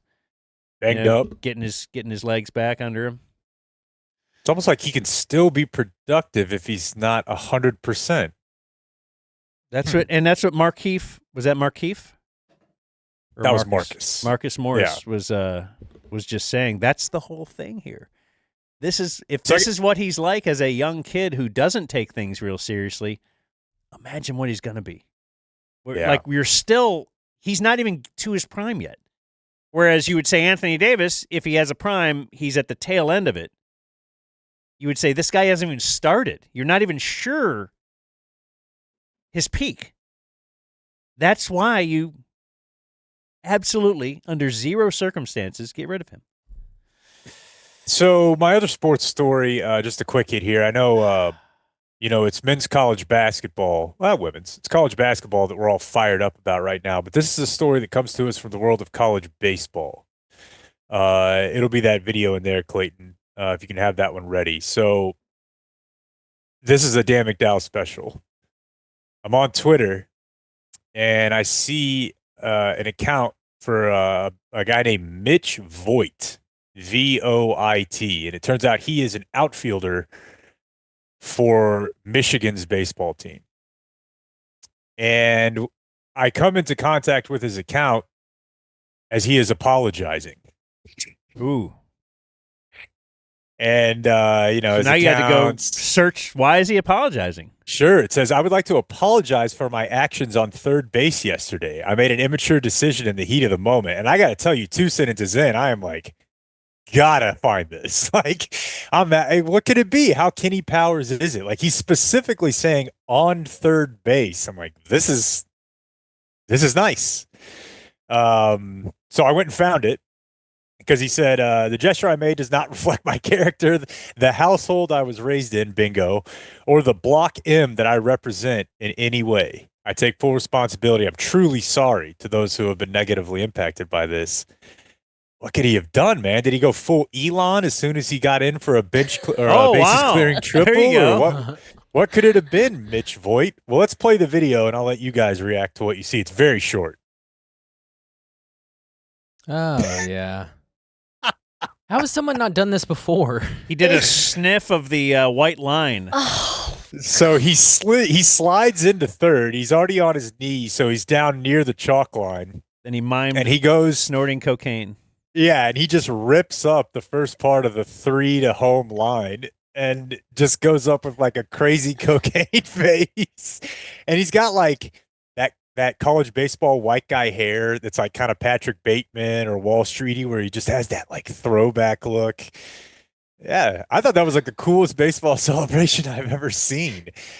And who's negatively impacted by that? Like, oh, my 8-year-old Wolverine fan That's that the was watching the internet. game with me is already in rehab. The internet, right? I know. It's just funny, like, that he had to come out and say something about it. How long was he planning that too? Oh, you know, him and the boys had been They like, had They do cooked that all the time, up. yeah. that's a matter of which one of the 4 of them could have got to third first that day. And it just happened to be Mitch. You know, before we go into today's news, should mention I got my monthly order of Factor in yesterday. You know what Factor is, Taryn? No, yes, I've heard about it, but I've got Kim over here. She might have something to say. Oh, no. Here, get your microphone. Factor meals. I just see it on the internet all the time. Oh, okay. Well, you should hit the button because it makes eating well easy. Gourmet meals Shipped to you. shipped right to you. Dietitian approved. Ready to heat and eat in 2 minutes. It's fantastic. You can feel right, feel great, no matter what. It arrives fresh, fully prepared. You can actually lose weight with Factor meals. Factor keto meals they have as well. I think you're probably going to, well, not you're probably going to. I lost a little weight using them because it will just portion it. Right. So it gives you a nice portion and you don't overeat. But it's all perfect, man. Factor meals are great and so many different options. Factormeals.com/Factor Podcast. Factormeals.com/Factor Podcast. That'll get you 50% off your first box plus free shipping. If you ever need to skip a week, you can skip a week. That's easy. They have a few dozen meals you can choose from every week. I've not yet had a bad Factor meal, and I'm somewhat of a picky eater. So I love everything that they give you. It makes it super easy to plan your week, and there's no cleanup. So especially if you're in the parenting game, Factormeals.com/Factor Podcast. Check it out. Here's Jake with the Dumb Zone News. We are going to start out with a crazy, crazy story from the world of crime. Are you guys doing that on purpose? Yeah, I'm just having fun. Okay. I'm amusing myself. You know, oh, it's bothering. I just want to say I love it. I love it. And it's hilarious, but maybe not on the day where I don't know if anything is working. Okay. Soft. Okay. Soft. So an LA or Los Angeles Crips leader and music exec named Big U was arrested by the feds yesterday. Eugene Henley Jr. was one of 18 members that were named in this complaint. They are members, Blake, of the Rollin' 60s Crips. Okay. Which you may have heard about in rap songs over the years. Big U, the leader here, largely credited with starting the career or helping get off the ground the career of Nipsey Hussle. Again, Blake. Donovan, or not Donovan, LeBron was I think he actually discovered Nipsey Hussle. Yeah, he heard Nipsey just talking, and LeBron was like, "Have you tried rhyming those words?" Yeah, with music. And he's like, "I can't rhyme. Just try it. Give it a try." Before you know it, he's dead. So here's a little bit of a sports tie-in for this. You hear about stuff like this. You hear about like money laundering and embezzling and fronts. Pretty sure the electronics store I went to this morning was a front because the fact that I needed to purchase something, the guy seemed genuinely shocked. Like, I was like, yeah, I need this converter right here. Like, yeah, the one right there. And then he took it over there and was like very confused to the next step. I think I just pay for it. So the headline grabber here, there's a few sports figures mentioned in this indictment against this gang operation. Big U was allegedly embezzling large donations from celebrities and NBA stars, including Draymond Green and Shaquille O'Neal, into his personal bank account. So, like, have you ever heard about, Dan, like, gangs that would use churches, things like that for laundry, or or laundromats, what I was going to say, but for laundering money? I never have. Like, you get a church and you funnel the money through the church. Like, I'm making donations to the church, right? This is popular in rap songs. Like, hey, we got a new chapel. It's tax-free. You're making all this donation to the church, and then the idea is that you can kind of clean the money. Well, this guy was doing some of that. And how do you get the money back, though? To the individual? Yeah. I mean, one way to do it is obviously just like a regular business, right? Like, so Nipsey Hussle would often rap about, like, hey, we got to legitimize this money, get a restaurant, get a car wash, get a laundromat, just like Hank. Or not Hank. Walter White. Walter, yeah. So you buy a restaurant with the money that you earned with the drug money? Yeah, now you're just taking profits. How run the ball guy do I sound? Just explain. Now you're just taking profits out of the restaurant, but you can, which is propped up by drug money. Okay. Now I'm sure that there are holes in this operation. Could we get, if we got the cartel to invest in the dumb zone, could that work the same way? And it helps everyone. They get their clean money. We get we get the security of a paycheck. We're out there, but cartel. The problem is you can get squeezed a little bit, like boxer Adrian Broner did. You've heard that name at least on like promos and stuff, right, Dan? Yeah. That's about all I know. We do commercials for his fights. So Adrian Broner was somehow underneath the thumb of this gang that Big U was the leader of. And Adrian Broner was running high-stakes dice games for NBA players. Apparently, this is a thing. And he ripped him off. Draymond was one of these people, too. They say several NBA All-Stars were involved in a high-stakes dice game that Adrian Broner, the boxer, was running. But he was using loaded dice and took them for about $1.5 million total between a few players. Boy, who knew stuff like that was still going on? Loaded How about dice, this part of it, Blake? Okay, go ahead. The NBA players then called Big U, the gang leader, and were like, you got to press Adrian Broner for us and get our money back. Which he did by having Adrian Broner assaulted. Okay. So like, how are we this is finding out about definitely all still this? happening. Because this guy got arrested? Federal indictment. 18 people named. He was arrested. I don't know if they were all arrested, but the indictment dropped yesterday. You can read it on justice.gov. RICO charges. Him and his associates, the behavior reflects a pattern of crime that runs the gambit from extortion to tax evasion, all under the umbrella of a well-organized criminal organization led by Big U. Who would have thought Big U? Well, I mean, there would be storylines like this on The Shield, where there'd be an NBA player who was in town who was doing this or that. And, there's always like the speculation of like the cops are involved with the Tupac and Biggie thing, and it was at the Tyson fight. But, yeah, I mean, These high-level drug dealers seem so good at business. We need to get one of them to run our business.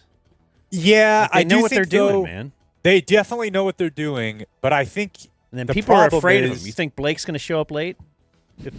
If Big U is running this thing? No. Unlikely. Right now, he's like, I'll just get here whenever. It's these two pussies. But the problem with those what are they gonna do? businessmen, they're like a built-in part of their plan is it's okay if we go to jail for a little while. Nah. And like, I don't want that part of the plan. You know, We can't do it without that? Yeah, that's an interesting side topic I was going to talk to you guys about, though. Watching White Lotus. I think this becomes apparent in episode 1, so I don't think it's a huge spoiler. But the dad is in finance, and he's very wealthy. And he works for a firm and trade stocks and stuff. And he apparently got a little less scrupulous than he should have on some deals, and now he's in some real legal hot water.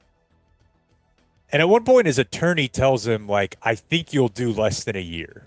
And it's white-collar prison. Now, I've always heard about the that. The last thing I want is for you guys to think that I'm tough because I was at a hunting lodge and rehab for a month. But I honestly think if you told me, like, hey, you got to do 8 months in white-collar prison, it would suck, but I'm not blowing my brains out over that. Oh, for sure. Real jail, maybe. Yeah. But, like, the guy turns it up to 11 of, like, what am I going to do? My life is over. My family's going to... It's like, dude, you're in finance. First of all, your kids are probably going to think it's cool. Yeah. Like, oh, my dad's a little bit of a huckster here. He's going away for 8 months. But this guy's, like, acting as if he's facing the cartel. Yeah, when you it's get like, to eat lobster with your buddies, right? Just like in Goodfellas. Blow me up. I'll blow you up for that across the state. There you go. Seen it. I mean, even if it's not like that, even if it just sucks for 8 months, it can't be that different from rehab. Like where you're not in danger, but you just can't do what you want to do. And I feel like if I got hit with that for 8 months, I'm coming back to the show. The whole thing about prison is, yeah, take the male rape out of it, and I don't think it's something I can't handle. I don't want to get beat up either. I'd rather Like, not. even- Yeah, take all that. Take the interpersonal relations out of it with other inmates. But if it was just like, because it's pretty bad to totally be locked away. Just try sitting in the room right now without internet or doing anything for the next 10 hours. Just see how that is for you. That sucks. Yeah. And freedom to do what you want and eat what you want and go to 3 different restaurants in one night and whatever.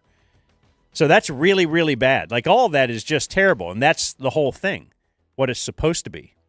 But then they kind of also add in the physical danger and, sexual assault. Feels like that really puts it over the top to where I would consider suicide if faced with a extended amount of time in a real prison.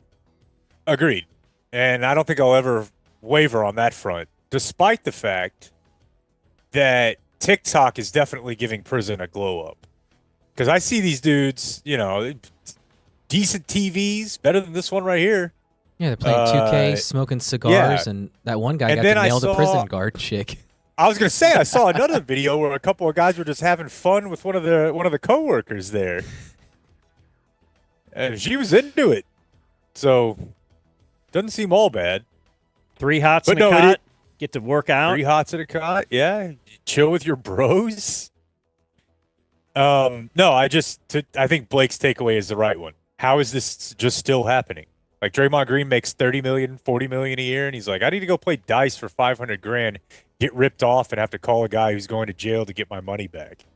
I just thought loaded dice. Like, that's just something that's never comprehended with me. That just feels fake.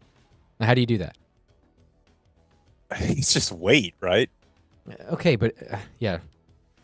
It just didn't seem real. It does real. seem like something from the 40s. Yeah, or in a movie or something. Yeah. Some guy named Bugsy is probably involved. Yeah. Bugsy. It's always a good time for a nice animal cruelty story.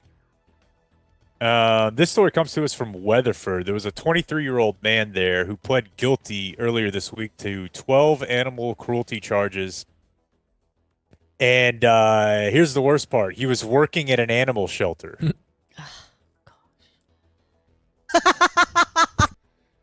He was torturing kittens, Dan. And he now faces kittens. He now faces 40 years behind bars in combined sentences. But he worked at the animal shelter. I feel like they tried to do him dirty. The kittens did? If you say a guy's assaulting cats, that's one thing. But I feel like they were trying to tug at your heartstrings and saying that he was assaulting kittens. Right. Cats, cats are little a-holes. Right. Kittens, though? Not kittens. For sure. Not a kitten. It's the same as the Simba cam.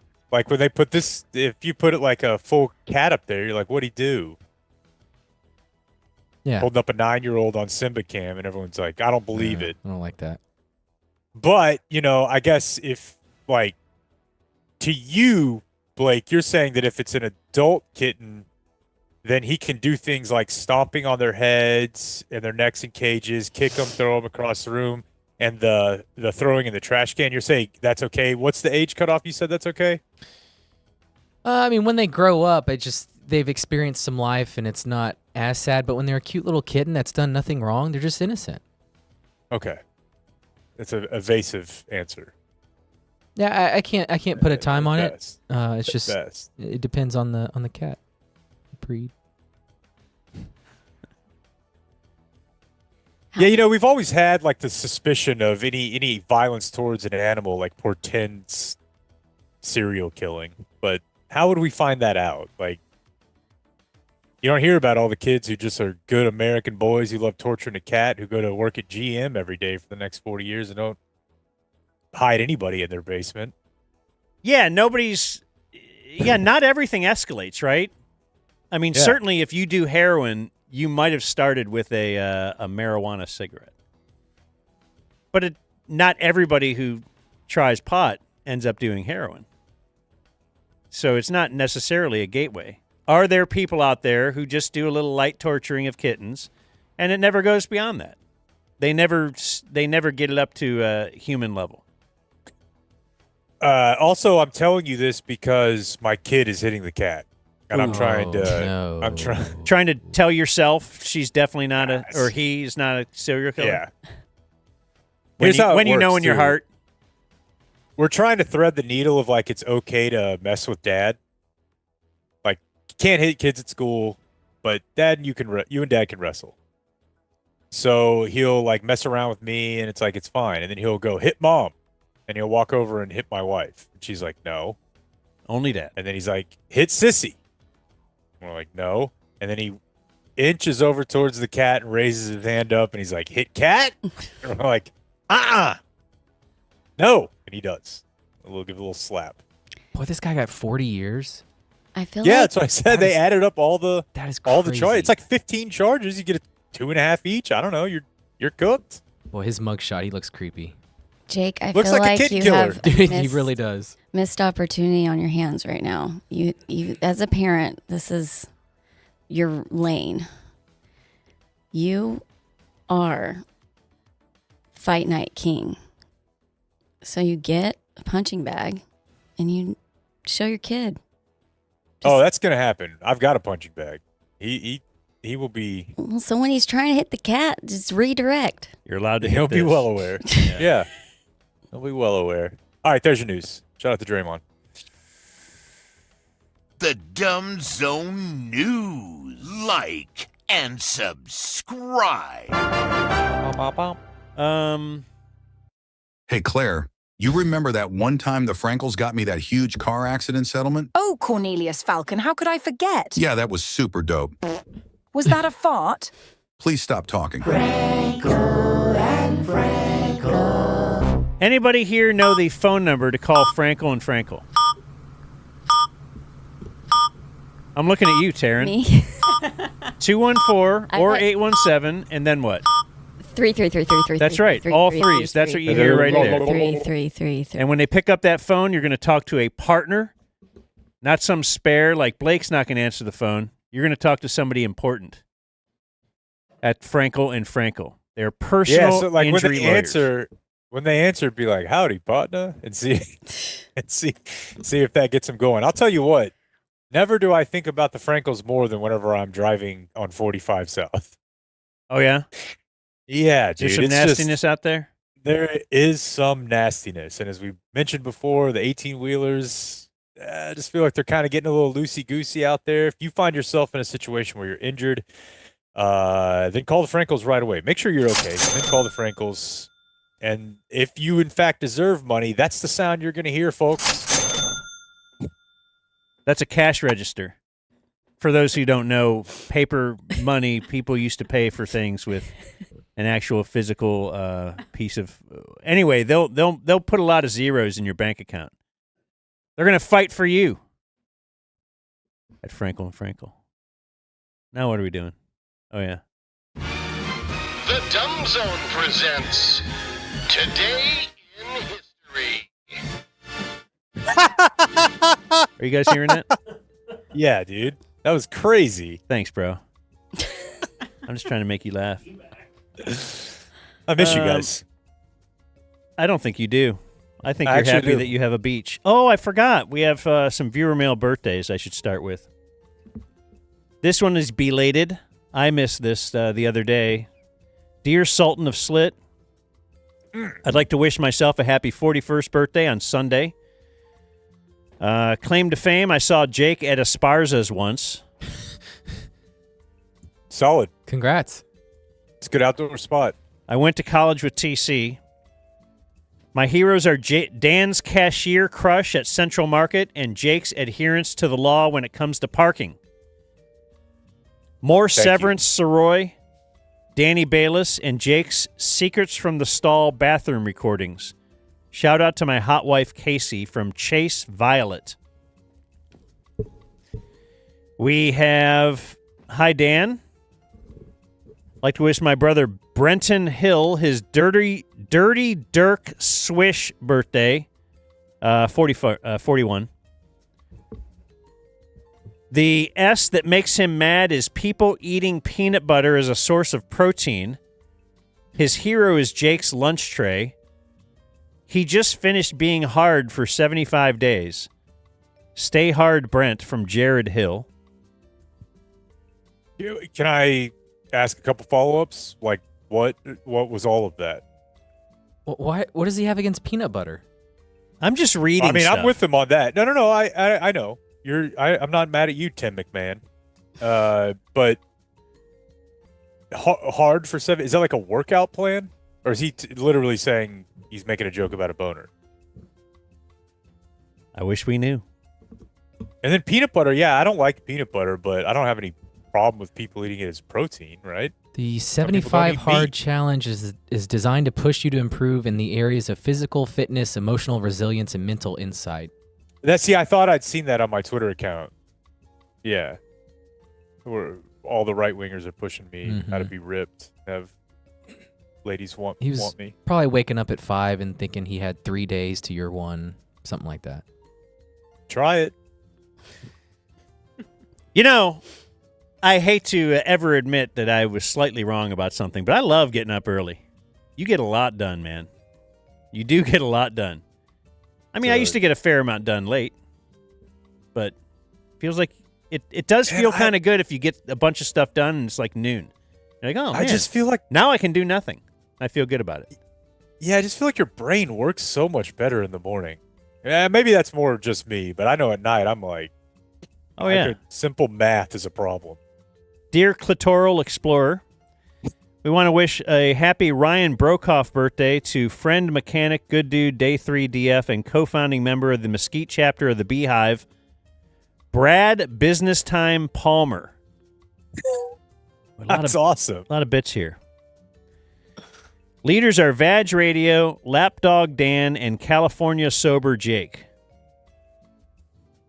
Bleeder is Donnie Dew, and Bleeder, Busty Beth. More Blake, just the right amount of Sarah Hepala. Aw Skeet Skeet. Let's see. He also has a gay not gay for your consideration. His favorite car is a convertible Mazda Miata. Ooh. Don't you have that, a Mazda? I did. With 250,000 miles on it? Yeah. So my grandma, yeah. my grandma won a red Mazda Miata, or whatever. What is it called? Miata, yeah. Miata, I got you. Convertible from KVIL back in the day. That's awesome. Oh, that is cool. And it was like my dream to get that car passed down. Like that, I thought I would be living if I got that. It didn't happen. That's sad. Who'd she give it to instead? Her favorite granddaughter? A loser, way younger. Yeah. That kind of moved in and set up camp. Yeah. So to the emailer, After my grandpa died, if we want to be get into it. Like Craig, let's keep it moving. Craig Sager okay. situation. She was a if we wanna- trucker though. And she's 86, so I could get some info on what trucking was like back Nice. in the day. Yeah, And- what's the opposite of a lot lizard? Like, what are the dudes called? Who just hang out and pipe the female truckers? Well, my grandpa was a trucker too, so Okay. they like had separate routes and stuff. And she was from Germany and very European. So who knows what their arrangement was, but Boy, think of that. Like you're on 2 separate routes and you stop in Mobile Hey. for a couple I'm hours. gonna knock the bottom out of that thing in Topeka. Boy, that'd be great. No, so to the emailer, to the question of is it gay or not, I don't know. You tell me. It was a 16-year-old girl's dream car. Hello from Houston, Sports Fuhrer. My name is Preston, Day 5 subby. March 20th is my 35th birthday. My leader is Jake's 911 Buzzball. I met you guys in Norman, Oklahoma years ago when you did a remote there. I That walked was a up to get a wild day. picture with you, Bob, and Donnie during a break, but Jake thought I wanted a picture with him. Oh, no. He asked, "Oh, you want a picture with me?" And he started to stand up, and I said, "No, just Bob, Dan, and Donnie." He sat back down looking really sad. I still feel bad about that. Tell him I'm sorry, and please don't let this story of past rejection send him down a dark path to relapsing. Oh, that's where it all started. From Preston Young. Started on the Pro Bowl. No, I don't recall that, but it's tracks. I mean, is this about me? Yeah. Come on. Hurry. Yeah, I'll do it. Make it fast. Probably want a photo with the young guy, right? No, but you know what I remember about that show is that we had Brian Bosworth on and we couldn't get him in person, so he was on the phone, and it was like 2:30 on a Thursday or Friday afternoon, and they were piping the show into the bar, and Brian Bosworth started crying, and it was super awkward because it was like a party, like hey, and they had turned the music down and turned on the show, and he just started weeping. It was really weird, man. I think steroids make you emotional. Hello, Vagina Enjoyer. Please wish DF Billy a happy 35th birthday. Wishing you rad beats instead of bad beats from Brian. And we have salutations, Senator Squirt Thirster. Today is my good friend. Grief. That is. I'm just reading. Can you not I edit know, dude, it's these just- for the women that listen? Oh. Or maybe I'm just the only Hey, one. can I defend men here real quick too? I'm just reading. Like it does paint No, a hold on. picture of all guys Hold are on. just. Okay, hold on. Clearly, it's just jokes, but I'm not I going to have know. like the male species or half of the species in general just be tagged with liking quote squirting. That's disgusting. No one's saying like that's awesome. I'm with Taryn though. This is all disgusting. Stop I mean, sending. it's disgusting. I didn't It's say it's disgusting. all disgusting. This is That the is- worst thing ever. I'm not saying to it's be all into disgusting. it and tell people about it. That It's- these- whatever your body does is beautiful. That's People what I are say. making Just me keep- read these things, and I don't appreciate it. I mean, but the people. Your narratives. The people are. I wouldn't be surprised subscription-based. if you have a bank of these names that you've been coming up with over the last how many years. Do you know somebody made us a picture with all of these names? Okay, let me get Kim needs to read these. No, I don't. Yeah, she does because this is what. Okay, I want to just be upfront and General honest. manager of the Great Vulva. I love you guys. I love your content, but I'm like so embarrassed sometimes to share your stuff. And like, this is my dear friend Kim, and I I probably spent, how many times have I warned you about this show? It's all good. And I know it's all good, but I was like. I think Kim's fired up right now. I think she's honored to be in the presence of Uncle Tater Twat. I think that little part where she said, I got to warn people about your show, there's our open. Oh, yeah. Okay. That's the open for. We're always looking for a place to put as the open of the show. Oh, I hadn't heard. Sorry, Blake. I think whatever you would have picked would have been fine, it's but fine. I suppose It's- that's been somewhat taken off. Uncle Hot Gash gets to make all the decisions.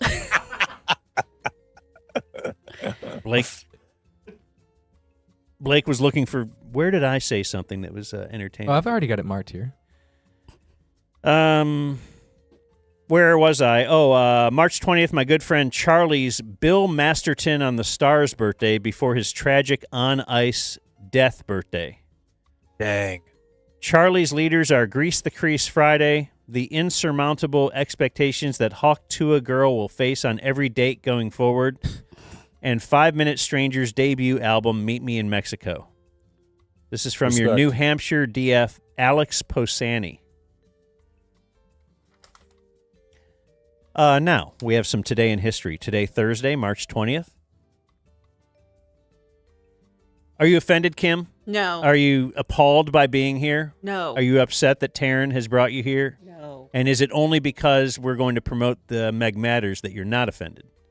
Maybe. Okay. And she's honest, and that's what I love about her. Yeah. I'm seriously gonna get like all the feedback on audio on the way home. We roll on it? Yeah, voice memo all the time. Okay. You don't tell them.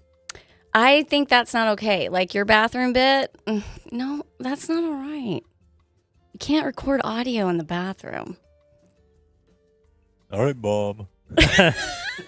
Next thing she's going to be telling you can't install Now, a camera Jake, in there. don't call me your mom.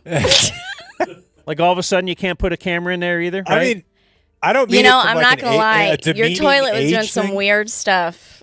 It's not my The toilet. old it's toilet, Fox 4. not the new toilet. I mean, better check and make sure there's nothing back there. Yeah, no, I don't mean it like as an age demeaning thing, but I do feel like Taryn's always been our team mom.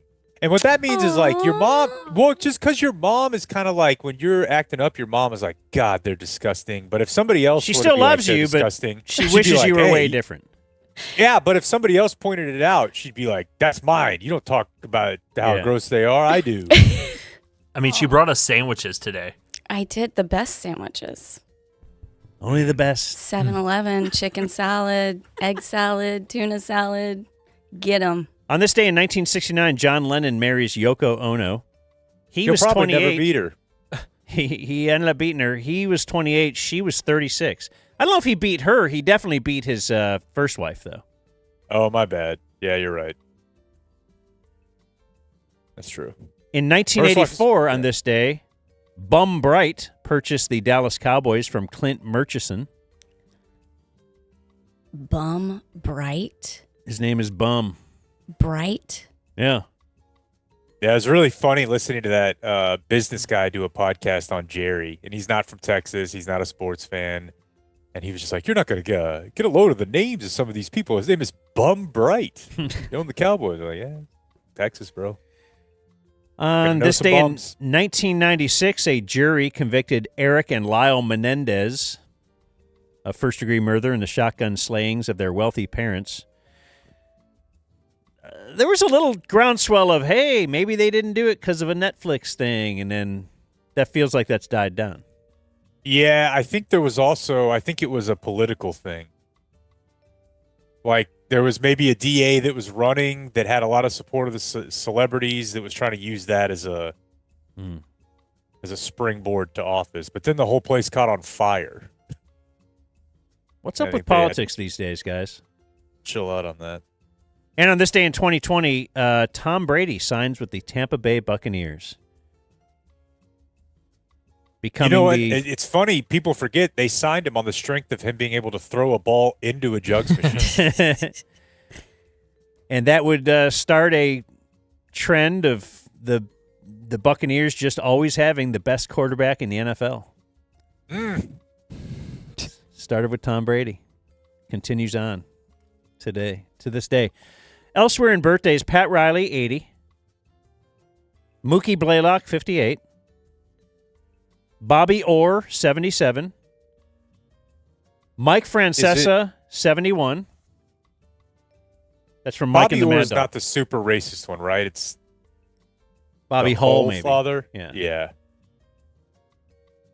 Although Yeah, but he I is mean, a like, 77-year-old who had his Hall of Fame career in Right. Boston. I'm saying So I'm guessing. to be notable enough to be known even from that era, you're doing something. Spike Lee is 68. Vanessa I don't Bell know. Calloway is 68. She is the princess in Coming to America, a movie that Jake hated. Not good. Holly Hunter is 67. She's Ed from Raising Arizona. Oh, Probably her she's best been in role. some other stuff too, right? Oh, yeah, a lot of things. Or not, obviously, but something else I'd know her from. Let's see. The Firm. The Firm's a good movie. Well, Tom Cruise. Oh, Crash. Yeah. Kathy Ireland is 62. I think she was a Sports Illustrated model, but she played a kicker in a movie, right? Necessary Roughness. A lady about kicker. North Texas State. Featuring Scott Baio and, of course, Sinbad. Oh, wasn't Big Strong Jer in that? Like extra? You ever hear that? Were you there? Yes, but I can't remember if it was for Any Given Sunday or Necessary Roughness. Is it still Big Strong in front of Jillian? Should be. Can we get her in studio? Pop on Jill? I Yeah. bet you do it. Michael Rappaport at 55. That's a wild Pingus, ride. Pingus. Oh, boy, is it. Mikey Day is 45 from SNL. Grown on me. Cedric Yarborough is 52 from Reno 911. Very funny. Can I tell you? Go ahead. Can I tell you what's not growing on me is I'm trying to watch SNL every week now, like a couple days later or a couple sketches at a time. This Mike Myers Elon thing is DOA, brother. Not good. And you know what he did last week? Just like He too was much, right? Tesla stock's worth $1 billion. I was like, dude, come on. We're not doing the cross universe thing, are we? I don't love it. Paul Wahlberg, 60. He is the third The brother. Jewish people's champ. He's the 33rd brother on the reality TV show The Wahlburgers. They opened a I restaurant. can't believe you gave me nothing for that, Blake. Yeah, you beat me to it. I was a little jealous. Okay. Paul Wahlberg. Yeah. And today's feature birthday for Jake. Maybe. 19 years old today.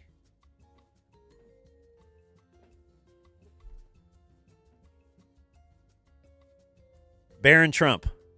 Oh! Wow. Wow. The scion, the future. I can't wait. Say nice things so your future king knows that. Dude, he's going to be stuffing X-Ash 12 Archangel into a trash can. Like, come on, bro. Look at me. Honestly, like, it's a huge upset that he's not playing today for, like, a 15 seed. Like, just some super rich private school, but he's 6'9", and he's just like, I got a little bit of a face-up. Upset run for High Point or whatever the college is. Born on this day, now dead. David Warren, he invented the black box on airplanes. Like, before they were all white like toilets. Yeah. Fred Rogers, Mr. Rogers, and Chester Bennington from Lincoln Park. Ooh. All born on this day, now dead. Dead on this day, still dead. Joseph Asbden invented cement. Thanks. Yeah. We'd be driving Man. on sand, and Speaking of cement, parking garages would be made of dirt. you know how like none of us really know how anything is made or how anything works? I got hit with one today about the pyramids in Egypt from Nora. Oh, great. And she was like, they're made of sand, right? I'm like, I think, yeah, like somehow. They mustn't just like. Boy, I pack would have those loved to hear this conversation. I was like, they mustn't. Yeah, it's like I think they made like rocks out of sand though. Like they like packed that shit super tight in there. And she's like, no, I mean if it's made of sand, it's made of sand. And I was like, yeah, I guess it is. And she's like, why did it blow over? I was like, I don't even have the first clue. This Doesn't must get be why windy they there. say aliens did it. Well, plus it's actually they're made of like each rock is like a ton, right? Yeah, but that's So- what I was trying to get at. Is yeah. like they took sand and made it into rock, but she was like, it's made of sand. Why is it not blowing over? And I didn't have a great answer.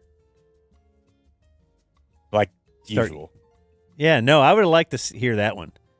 There's so Because your many of daughter them won't now. give up either. She wants to know. She wants to get to the end, and it has to actually make logical sense.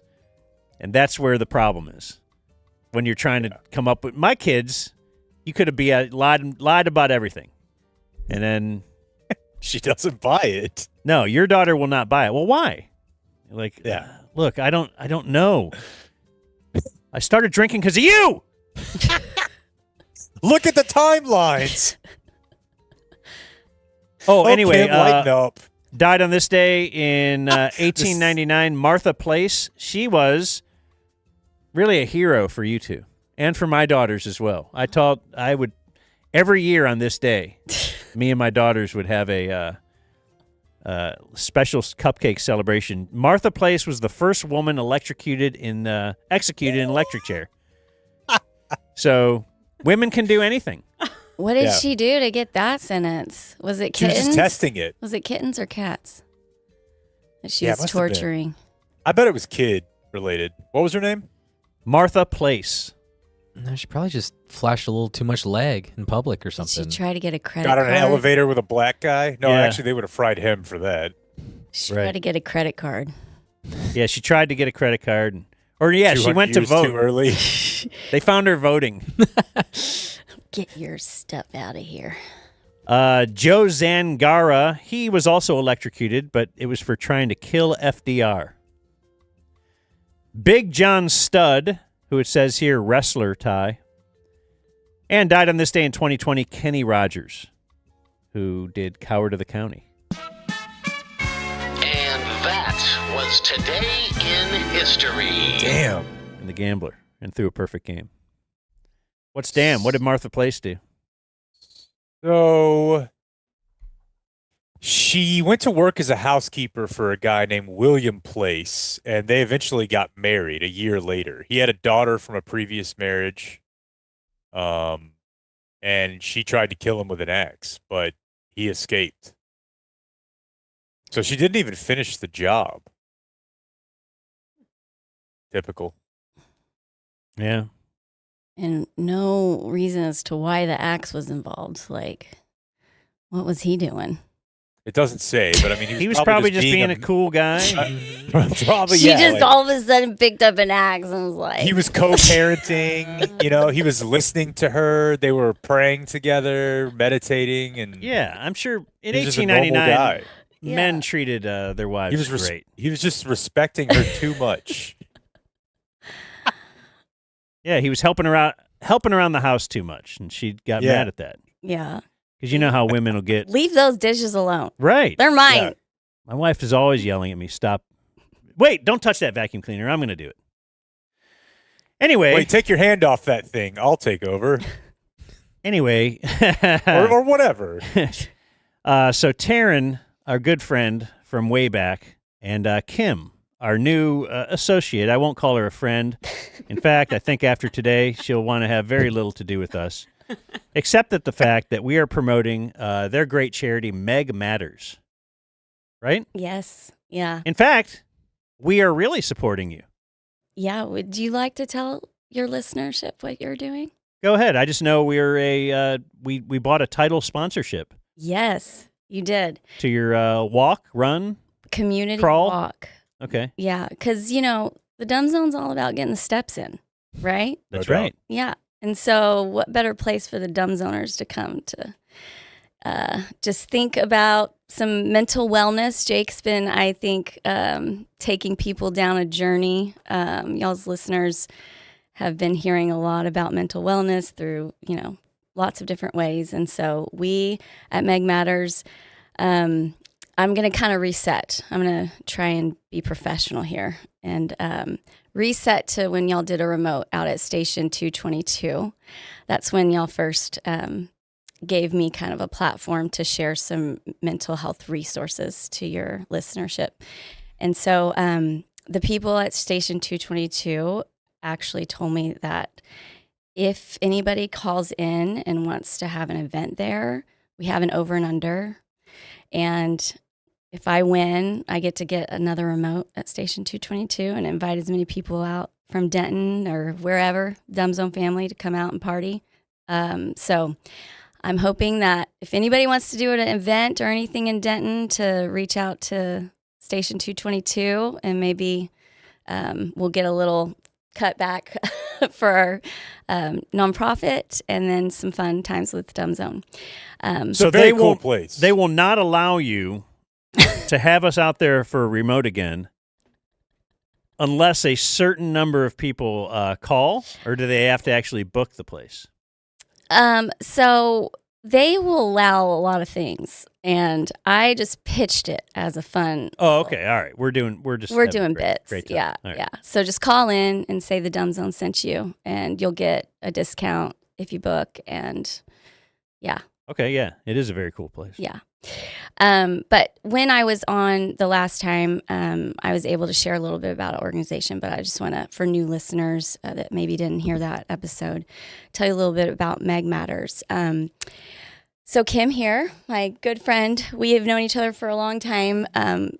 Actually met going to a bunco party. Yes. I was like in the back of her minivan, and she was taking me out to Jamie's house. Who's a supporter of our organization. And I got to learn a lot about her.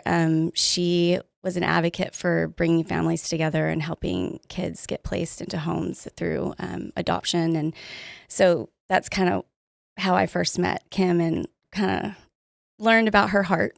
And we've been close friends ever since. I'm going to try not to get emotional. In 2021,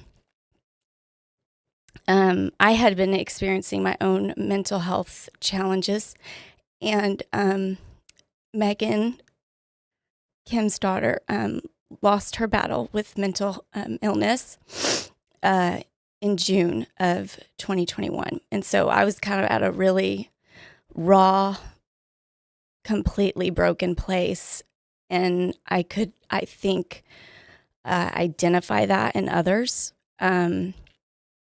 And so even though we were close friends and we saw each other all the time and very, surface social, we would be in places that we were normally in, and I could just tell like when things were landing and hurting her, and she wasn't able to vocalize it. And because she was in a rough spot.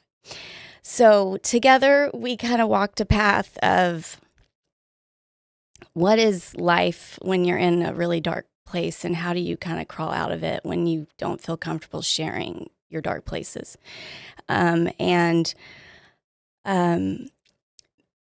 Megan, who I want to be educational right now, just for your listenership. Anytime suicide's involved, it's a tough topic to talk about.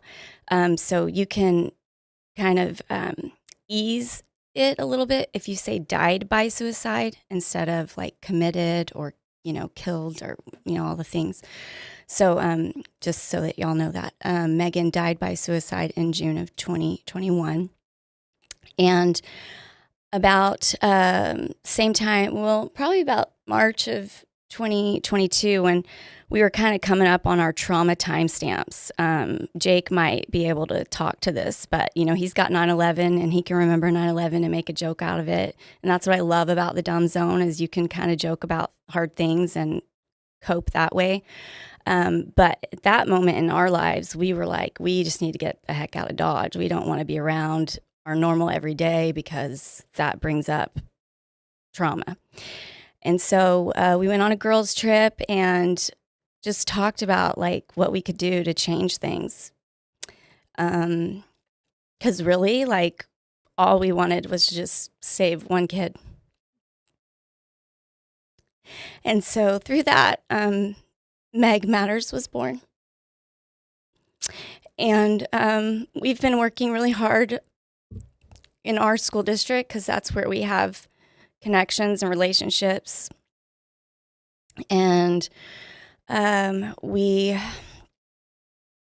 just started a conversation. We really didn't know what we were going to do. We didn't have any plan. We were just like, okay, let's try and do something. And so our nonprofit last year, well, we got our 501c3, yay, in 2023.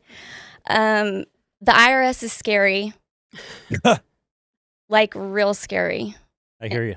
And so, I could talk for hours about it, but anyway, so we got that, and then so we were like, okay, because it's weird. You could fundraise.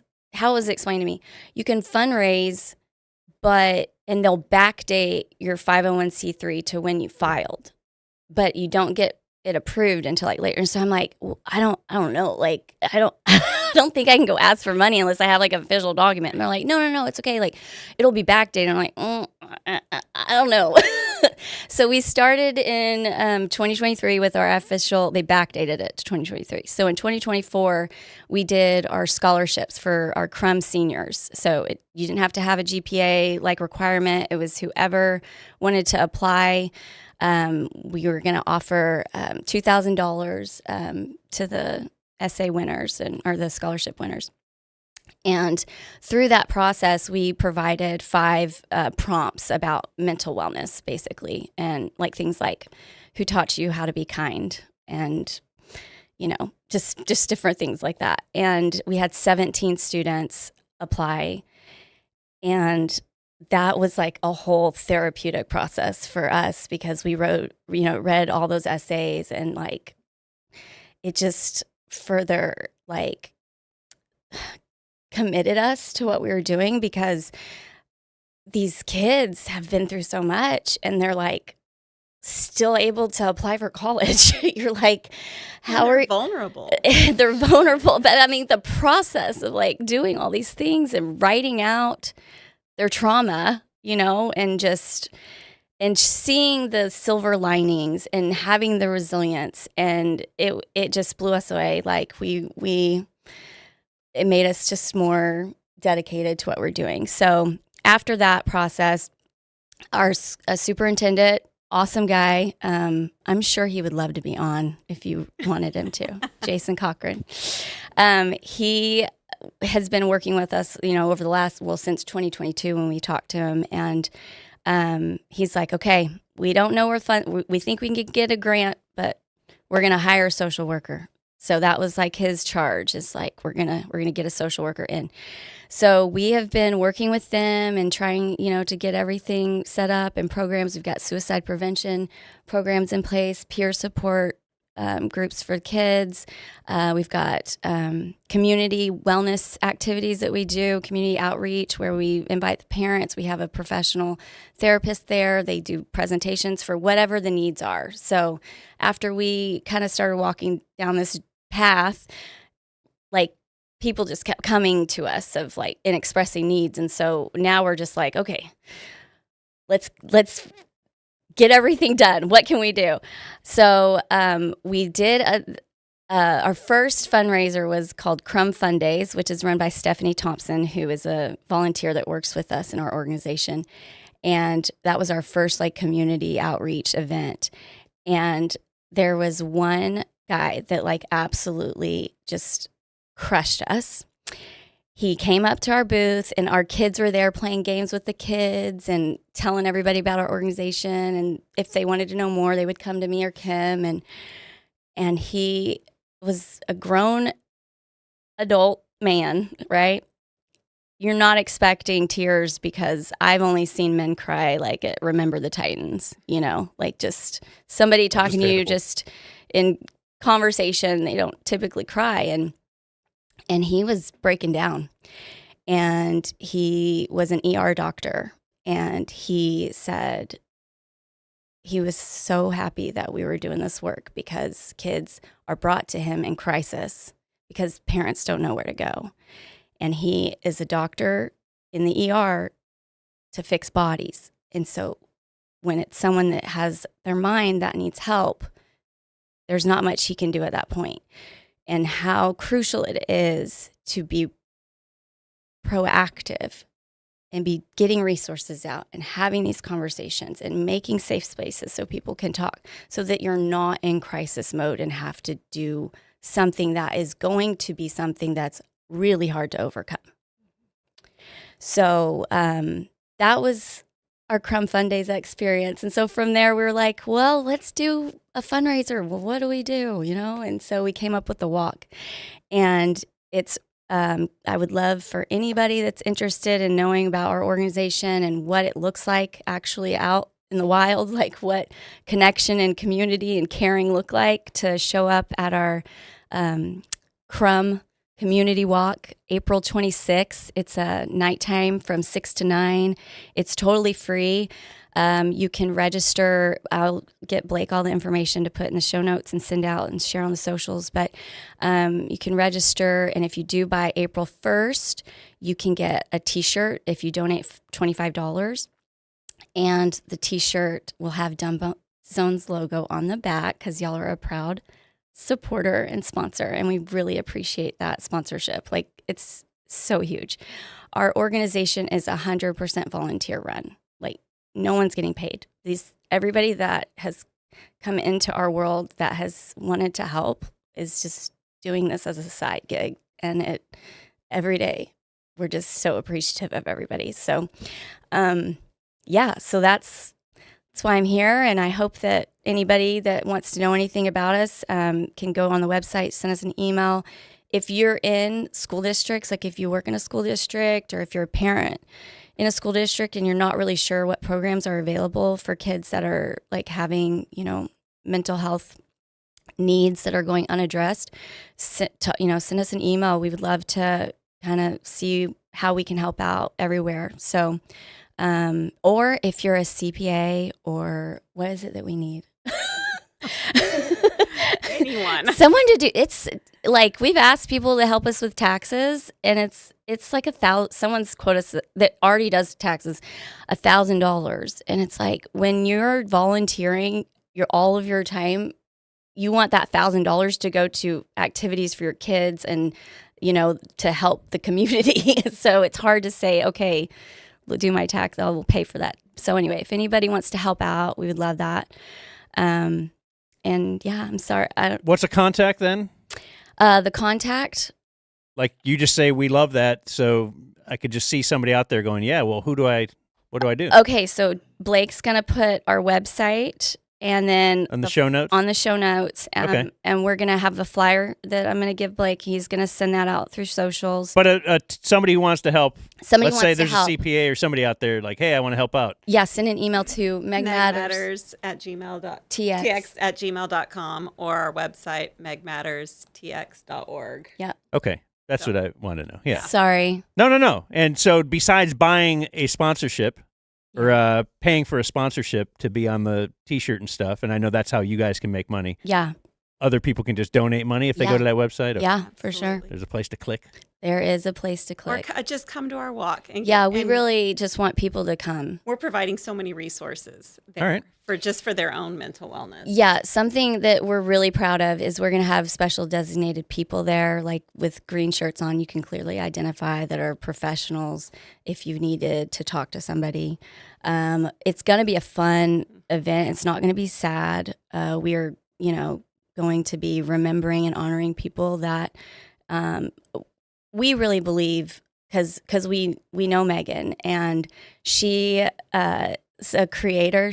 I don't know if you can see, but our logo on my sweatshirt is actually her artwork. Like, she drew this butterfly. Wow. She is amazing, and she's musical. What did she play in band? Trumpet.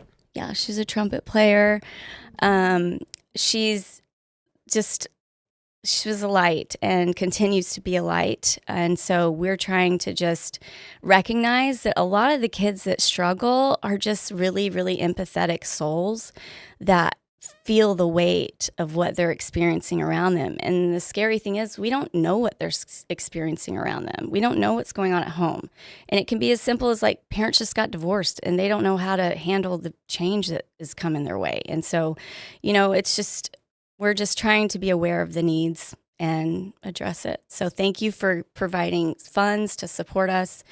And we really would love everybody to come out to the walk and just have fun with us. It's from 6 to 9. It's a glow walk.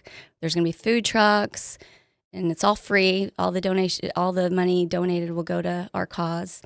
We're going to have the band and the choir, a lot of groups from the high school out running these booths for kids to do activities. We're going to have a luminary garden where you can go and kind of have a serene experience, just remembering and in your feels if you want. So there will be something for You're everybody. good people. What's that like? Being a good person. I don't Seems like a lot of work. Yeah. Like I was going to talk about I was going to go, but then you said you didn't want to pay the appearance fee, so I didn't know if no. We encourage you. So it's April 26th? Y'all could come broadcast if you wanted to. Okay. Well, April 26th, right? April 26th, 6 to 9. Yeah. And Is that a Saturday? it's a Saturday night. Okay. And Nice. I got everybody some gifts. Oh. All right. It's time for my awesome sister-in-law, Tiffany.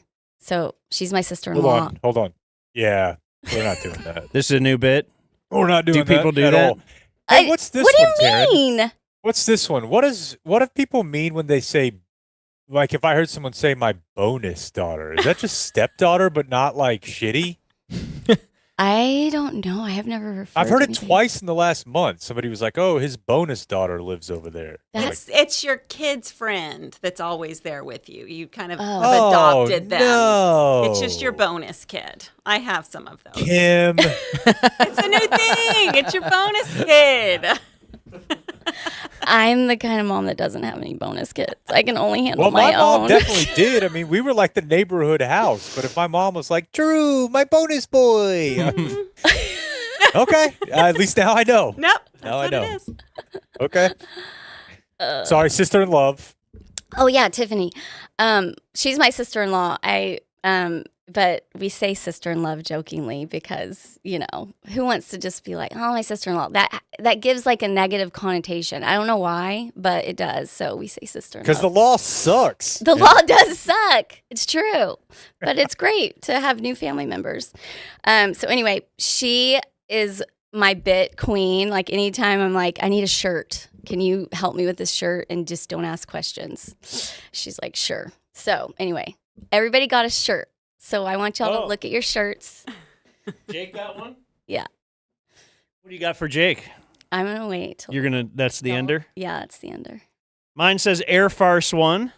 Elon tried to buy it. We said no. That's the comedy network, of course, that I was working fantastic. on many years ago. Mine's very nice. It's a quote from Jake. It says, "Blake is damn good at play-by-play." Okay. Jake Kemp. Which Blake never remembers I said that. So now he's got a shirt for it. Well, do you know who remembered that you said that? Your sister-in-law.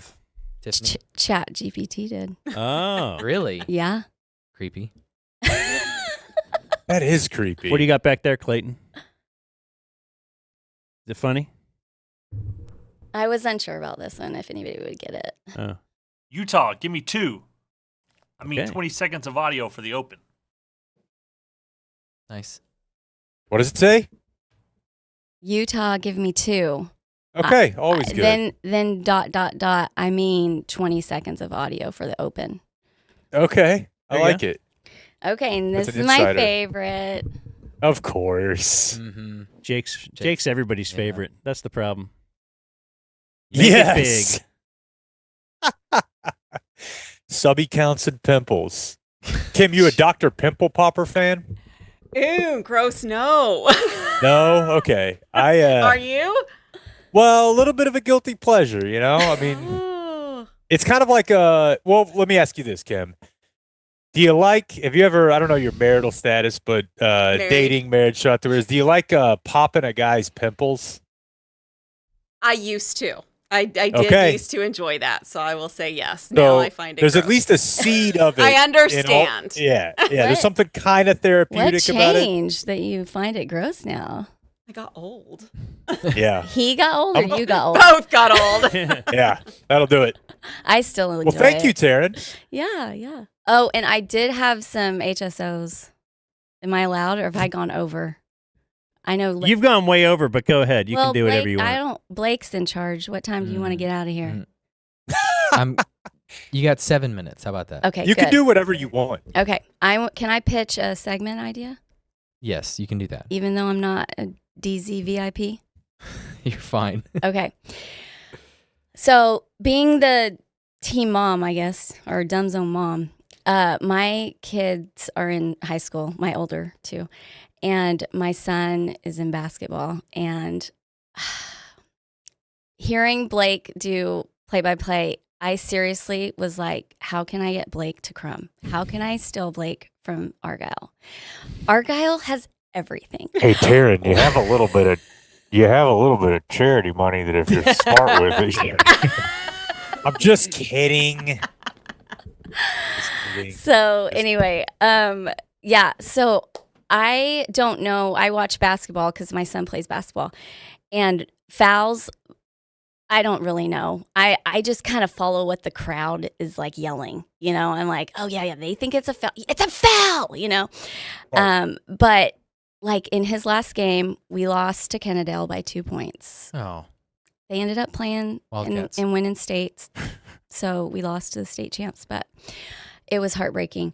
But there was like goaltending calls missed apparently. And I'm like, goaltending? Like, what is freaking goaltending?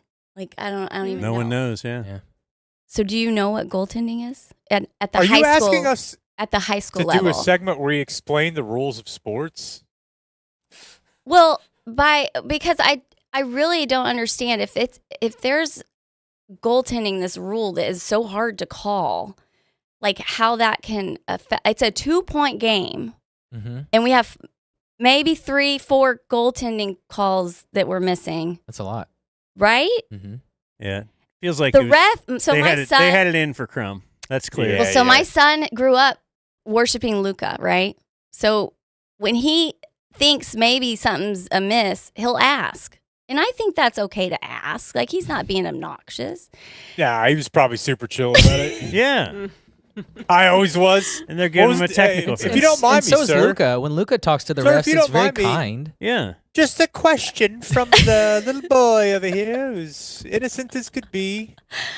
I mean, maybe that's the title of the segment. Check the tape, Blake. There's video of it out there. So I don't know. Maybe he was a little like his dad, and maybe a little whatever. But it's okay. He's got time. He's got 5 years to get better. Right? So to explain Jake's shirt, Jake and his friend TC were watching pimple popping videos. This is a thing on the internet. Oh no, And- it's not. It's on the internet, but it's literally a highly rated show on like A&E. But you were watching it on YouTube, and Something you like wanted him to hit the top right or whatever that will make you. You're familiar with how to make a video big, there, Kim? Full screen. Expand. Full screen. Full screen. Okay, yeah. And then, Oh God, make it big. I'm scared. Not me. This is gonna be so fucking bad, dude. I'm scared. How's that a pimple? That's not a pimple. That's just not. Oh, I'm good for 10 seconds and I'm out. That's a good time. So that's what It's a the good time. T-shirt is. Yeah. Make it big. Okay. Yeah. All right. All right, thanks for coming, guys. Thank you. Good fun. Adios, mofo. Gotta go before this becomes a zoo. Thank you for watching my video. Subscribe and type for my name if you want to watch more of my videos.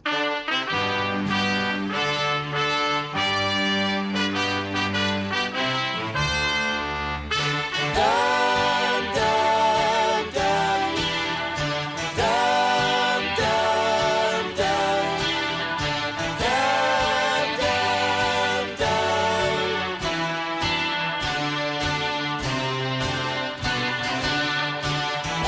They're paving a new road that must be paved. They still do a show, but not on their waves. He still does the news, but it isn't at a specific time. It's easy. They're casting a pod that must be cast. Their listenership loyal and fast. We find them even if we had to download Hotmail to tune in. It's easy. Dan and Jake got dumb. Dan and Jake got dumb. Even Blake is dumb. Dumb. But dumb is all we need. Dumb is all. Dumb is all we need. Dumb is all.